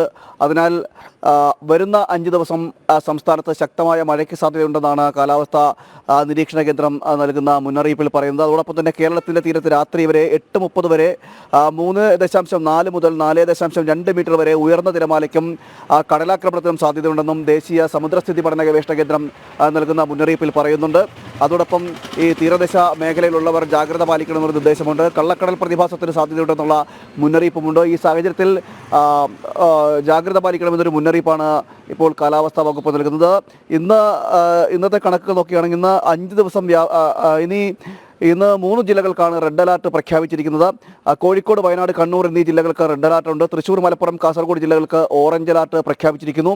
അതോടൊപ്പം തന്നെ പത്തനംതിട്ട, ആലപ്പുഴ, തിരുവനന്തപുരം, കൊല്ലം, കോട്ടയം, എറണാകുളം, ഇടുക്കി, പാലക്കാട് എന്നീ ജില്ലകൾക്ക് യെല്ലോ അലർട്ടും പ്രഖ്യാപിച്ചിരിക്കുകയാണ്. മഴ ശക്തമാകുമെന്ന് തന്നെയാണ് കാലാവസ്ഥാ നിരീക്ഷണ കേന്ദ്രത്തിന്റെ മുന്നറിയിപ്പിൽ പറയുന്നത്. നേരത്തെ കാലവർഷം നേരത്തെ തന്നെയാണ് 8 ദിവസം നേരത്തെയാണ് സംസ്ഥാനത്ത് പ്രവേശിച്ചത്. അതിനുശേഷം തുടർന്ന് ഇങ്ങോട്ട് കഴിഞ്ഞ 3 ദിവസങ്ങളിലായി ശക്തമായ മഴ സംസ്ഥാനത്ത് തുടർന്ന സാഹചര്യമാണുള്ളത്. അതിനോടൊപ്പം തന്നെ വലിയ രീതിയിൽ കാറ്റ് വീശുന്നുണ്ട്. ഈ ശക്തമായ മഴയിലും കാറ്റിലും വ്യാപകമായ നാശനഷ്ടങ്ങളും സംസ്ഥാനത്തിന്റെ പലയിടങ്ങളിലും റിപ്പോർട്ട് ചെയ്യുന്നു.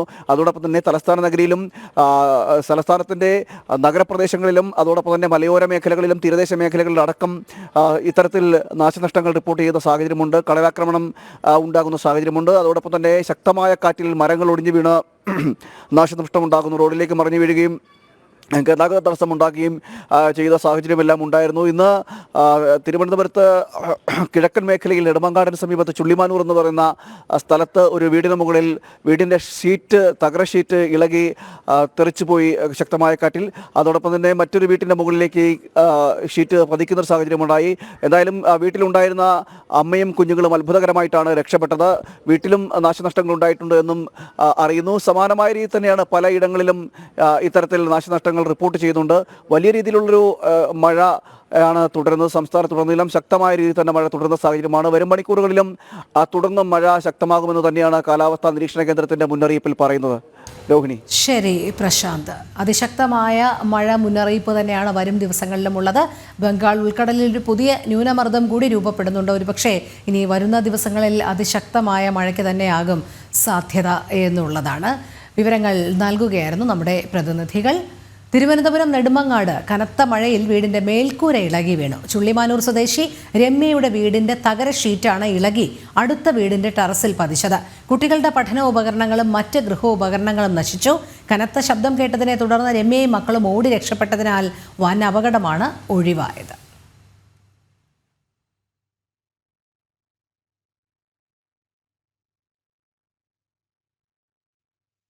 കനത്ത കാറ്റിലും മഴയിലും ട്രാക്കിൽ മരം വീണതിനെ തുടർന്ന് ട്രെയിനുകൾ വൈകി ഓടുന്നു. Chennai Mangalore mail, Kozhikode Shoranur passenger, Thiruvananthapuram Mangalore Malabar express, Antyodaya express, Chennai Egmore Guruvayur express, Nizamuddin Ernakulam Mangala express, Amritsar Thiruvananthapuram north superfast express എന്നീ ട്രെയിനുകളാണ് വൈകി ഓടുന്നത്.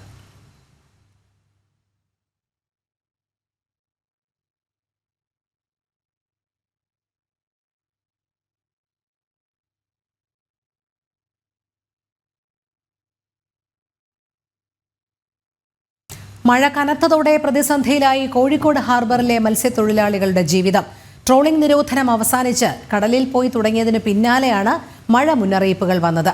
ഹാർബറിൽ ക്യാമറ അടക്കമുള്ള സംവിധാനങ്ങളില്ലാത്തതിനാൽ മോഷണവും പതിവാണെന്ന് തൊഴിലാളികൾ പരാതി പറയുന്നു. 52 ദിവസം നീണ്ടുനിന്ന ട്രോളിംഗ് നിരോധനത്തിന് ശേഷം ഏതാനും ദിവസങ്ങൾക്ക് മുൻപാണ് മത്സ്യത്തൊഴിലാളികൾ മത്സ്യബന്ധനത്തിന് കടലിൽ പോയി തുടങ്ങിയത്. ട്രോളിംഗ് നിരോധനം തീർന്നതിന്റെ ആശ്വാസത്തിൽ കടലിൽ പോയ മത്സ്യത്തൊഴിലാളികൾക്ക് പക്ഷേ നിരാശയായിരുന്നു ഫലം. പ്രതീക്ഷിച്ച മത്സ്യം ലഭിച്ചിരുന്നില്ല. ആ പ്രതിസന്ധിയിൽ നിൽക്കുമ്പോഴാണ് മഴ കനത്തതോടെ കടലിൽ പോകരുതെന്ന നിർദ്ദേശവും പുറത്തു വന്നിരിക്കുന്നത്. ഇതോടെ മാസങ്ങളായി വരുമാനം നിലച്ച മത്സ്യത്തൊഴിലാളികൾ പ്രതിസന്ധിയുടെ കടലാഴങ്ങളിലേക്ക് വഴുതി വീഴുകയാണ്. 100 കോടിക്ക് മേലേലായിട്ടുള്ള ആസ്തിയുള്ള സാധനങ്ങൾ ഇവിടെ നിലവിലുണ്ട്. ഇതിനൊന്നും ഒരു സുരക്ഷയ്ക്ക് വേണ്ടിയിട്ട് ഒരു ക്യാമറ സംവിധാനം ഒരു തുടക്കം ഉണ്ടായിട്ടുണ്ട്. അങ്ങനെ അത് ചില സാമൂഹ്യ വിരുദ്ധരാണോ അതല്ലെങ്കിൽ വേറെ എന്തെങ്കിലും കാരണങ്ങളോ ക്യാമറ നിലവിൽ ഇപ്പോൾ വർക്ക് ചെയ്യുന്നില്ല. അപ്പം ഇവിടെ ഒക്കെ ഒരു ക്യാമറ സംവിധാനം വേണം, അത് നിർബന്ധമാണ്. വീട്ടിലുള്ള ഓരോ പൊന്നിൻ്റെ തരി പോലും വെച്ചിട്ട് സൃഷ്ടിച്ചതാണ് കാണുന്നത്. ഇതൊക്കെ കാണുമ്പോൾ നിങ്ങൾ ഒരു വലിയ കുത്തക മുതലാളിമാരെന്ന് കണ്ട പുതിയാപ്പൻ്റെ ഏറ്റവും വലിയ പ്ലസ് പോയിന്റ് അതാണ്. തൊഴിലാളികൾ മുതലാളിമാരും തൊഴിലാളികൾ ഒരേ ഒരു നാടേ ഉള്ളൂ. മറ്റേത് നാട്ടിലും ബോട്ടിൻ്റെ ഓണർമാരെല്ലാം വലിയ വലിയ കോടീശ്വരന്മാർ. ഇതൊക്കെ ഇവിടുത്തെ സാധാ തൊഴിലാളികൾ 4-5 പേര് കൂടിയിട്ട് ഒരു സംരംഭം തുടങ്ങാൻ വേണ്ടിയിട്ട് ബാങ്ക് ലോണൊക്കെ വെച്ചിട്ട് എടുക്കുന്ന ഒരു സംവിധാനമാണ്. സർക്കാരിന് ആകെ കിട്ടുന്നത് സൗജന്യ റേഷൻ. അത് തന്നെ 90% ആളുകൾക്ക് അത് കിട്ടലില്ല. അതിന് ഓരോ വർഷം ഓരോ രേഖകൾ കൊടുക്കണം. അപ്പോൾ കുറേ ആളുകളൊന്നും ഇപ്പോൾ അതിന് താല്പര്യം കാണിക്കാറില്ല. സർക്കാർ നൽകുന്ന സൗജന്യ റേഷൻ മാത്രമാണ് മത്സ്യത്തൊഴിലാളികളുടെ ഏക ആശ്രയം. എന്നാൽ ആ റേഷൻ ലഭിക്കാനുള്ള കടമ്പകൾ ഏറെയാണ് എന്നുള്ളതുകൊണ്ട് പലർക്കും അത് ലഭിക്കാറുമില്ല. ഈ പ്രതിസന്ധിയിലൂടെ കടന്നു പോകുമ്പോൾ തന്നെയാണ് ഹാർബറിൽ ക്യാമറയടക്കമുള്ള സംവിധാനങ്ങൾ ഇല്ലാത്തത് മൂലം ബോട്ടിലും മറ്റുമുള്ള വിലപിടിപ്പുള്ള വസ്തുക്കൾ സാമൂഹിക വിരുദ്ധർ നശിപ്പിക്കുന്നത്. അതുകൊണ്ട് തന്നെ ഹാർബറിന്റെ പരിസരത്ത് CCTV സ്ഥാപിക്കണമെന്നാണ് ഇവരുടെ പ്രധാന ആവശ്യം. പ്രതികൂല കാലാവസ്ഥയിൽ പോലും അരവയറ് നിറയ്ക്കാൻ ജീവൻ പണയം വെച്ച് കടലിൽ പോകുന്നവർക്ക് അത്താണിയാകേണ്ട സർക്കാർ മത്സ്യത്തൊഴിലാളികളോട് കാണിക്കുന്നത് തികഞ്ഞ അവഗണനയാണെന്നാണ് ഉയരുന്ന പരാതി. ജനം, കോഴിക്കോട്. അറബിക്കടലിൽ മുങ്ങിയ കപ്പലിൽ നിന്ന് കൊല്ലം തീരത്തേക്ക് അടിഞ്ഞ കണ്ടെയ്നറുകൾ നീക്കം ചെയ്യുന്നത് തുടരും. കൊല്ലം തുറമുഖത്തേക്കാണ് കസ്റ്റംസ് സംഘം സീസ് ചെയ്ത കണ്ടെയ്നറുകൾ എത്തിക്കുക. ഇന്നലെ 34 കണ്ടെയ്നറുകൾ കൊല്ലം ആലപ്പുഴ തീരങ്ങളിലായി കരയ്ക്കടിഞ്ഞിരുന്നു. ഇവയിലൊന്നും രാസപദാർത്ഥങ്ങളില്ല എന്നാണ് പ്രാഥമിക നിഗമനം. ശേഖരിച്ച വാട്ടർ സാമ്പിളുകളുടെ ശാസ്ത്രീയ പരിശോധനാ ഫലവും ഇന്ന് അറിയും. കൂടുതൽ വിവരങ്ങളുമായി മുണ്ടക്കലിൽ നിന്നും M. മനോജ് ചേരുന്നു. മനോജ്, ഇപ്പോൾ ഏറ്റവും ഒടുവിലായി അവിടെ നടക്കുന്ന പ്രവൃത്തികൾ എന്തൊക്കെയാണ്?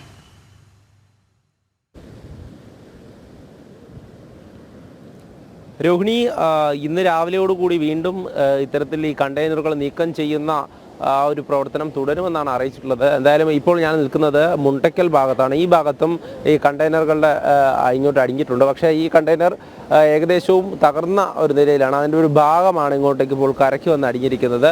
ഇതുപോലെ തന്നെ ഈ അപ്പുറത്തെ ഭാഗത്തും കണ്ടെയ്നറുകൾ അടിഞ്ഞിട്ടുണ്ട്. എന്തായാലും ഈ ഒരു പ്രവർത്തനം അത് വേലി ഇറക്ക സമയത്ത് മാത്രമേ കടലിലൂടെ വലിച്ചു കൊണ്ടുപോകാൻ സാധിക്കുകയുള്ളൂ. അതുമായി ബന്ധപ്പെട്ട് ഈ വാട്ടർ ലൈൻ എന്നുള്ള ഒരു കമ്പനിയാണ് ഈ കരാറെടുത്തിരിക്കുന്നത്. അതുമായി ബന്ധപ്പെട്ട് കഴിഞ്ഞ ദിവസവും ഈ പ്രവർത്തനങ്ങൾ യോഗത്തിന് ശേഷം നടന്നു വന്നിരുന്നു. എന്തായാലും ഇന്ന് രാവിലെയോടുകൂടി ആരംഭിക്കുമെന്നാണ് പറഞ്ഞിരുന്നതെങ്കിലും നിലവിലിപ്പോൾ ബോട്ട് ഇറക്കിയിട്ടില്ല എന്നാണ് മനസ്സിലാക്കുന്നത്. എന്തായാലും ഈ ഭാഗത്തൊക്കെ തന്നെ കണ്ടെയ്നറുകൾ അടിഞ്ഞിട്ടുണ്ട്. അതോടൊപ്പം തന്നെ തിരുവനന്തപുരം ഭാഗത്തേക്ക് ഉൾപ്പെടെ കണ്ടെയ്നറുകൾ പോയിട്ടുണ്ട് എന്നാണ് മനസ്സിലാക്കുന്നത്. ഈ മുണ്ടക്കൽ ഭാഗത്ത് 2 കണ്ടെയ്നറുകളാണ് അടിഞ്ഞിട്ടുള്ളത്. അതായത് ഒരു കണ്ടെയ്നറിൻ്റെ ഭാഗവും മറ്റൊരു പൂർണ്ണമായിട്ടുള്ള കണ്ടെയ്നറും വന്ന് അടിഞ്ഞിട്ടുണ്ട്. പോലീസ് ഇവിടെ ആളുകളെയൊക്കെ നിയന്ത്രിക്കുന്നുണ്ട്. അതോടൊപ്പം തന്നെ മഴയും ശക്തമാണ്, കാറ്റും ശക്തമാണ്. ഈ ഒരു സാഹചര്യത്തിൽ ഈ കണ്ടെയ്നറുകൾ കരയ്ക്ക് എത്തിക്കുന്ന കാര്യം അത് കുറച്ച് ബുദ്ധിമുട്ടാണ് എന്നുള്ള കാര്യം തന്നെയാണ് ഇവിടെ ഈ ഇതുമായി ബന്ധപ്പെട്ടിട്ടുള്ള ടീം അംഗങ്ങളും പറയുന്നത്. എന്തായാലും കുറച്ച് സമയം കൂടെ കഴിയുമ്പോഴേക്കും മറ്റ് പ്രവർത്തനങ്ങൾ, അതായത് ഒഴുകി നടക്കുന്ന കണ്ടെയ്നറുകൾ മാത്രമേ ഈ കടൽ മാർഗം കൊണ്ടുപോകുവാൻ സാധിക്കുകയുള്ളൂ. അല്ലാതെ കരയ്ക്കടിഞ്ഞിട്ടുള്ള കണ്ടെയ്നറുകളൊക്കെ അത് മുറിച്ചു മാറ്റി കൊണ്ടുപോകാനുള്ള പ്രവർത്തനങ്ങളായിരിക്കും നടക്കുക. രോഹിണി, ശരി. മനോജാണ് വിവരങ്ങൾ നൽകിയത്. മുനമ്പം വഖഫ് കേസ് ഇന്ന് കോഴിക്കോട് വഖഫ് ട്രൈബ്യൂണൽ പരിഗണിക്കും. ഇന്നലെ വരെ ഈ കേസിൽ വിധി പറയുന്നത് ഹൈക്കോടതി തടഞ്ഞിരുന്നു. പുതുതായി ചുമതലയേറ്റ ജഡ്ജിയായിരിക്കും വാദം കേൾക്കുക. ഫാറൂഖ് കോളേജ് മാനേജ്മെന്റ് അസോസിയേഷൻ വഖഫ് ബോർഡിന്റെ നടപടിക്കെതിരെ 2 ഹർജികളാണ് നൽകിയത്. ഈ ഹർജിയിൽ മുനമ്പം നിവാസികൾ കക്ഷി ചേർന്നിരുന്നു. ഇതിനു പുറമെ മുനമ്പം നിവാസികളായ 4 പേരും പുതിയ ഹർജി നൽകിയിട്ടുണ്ട്.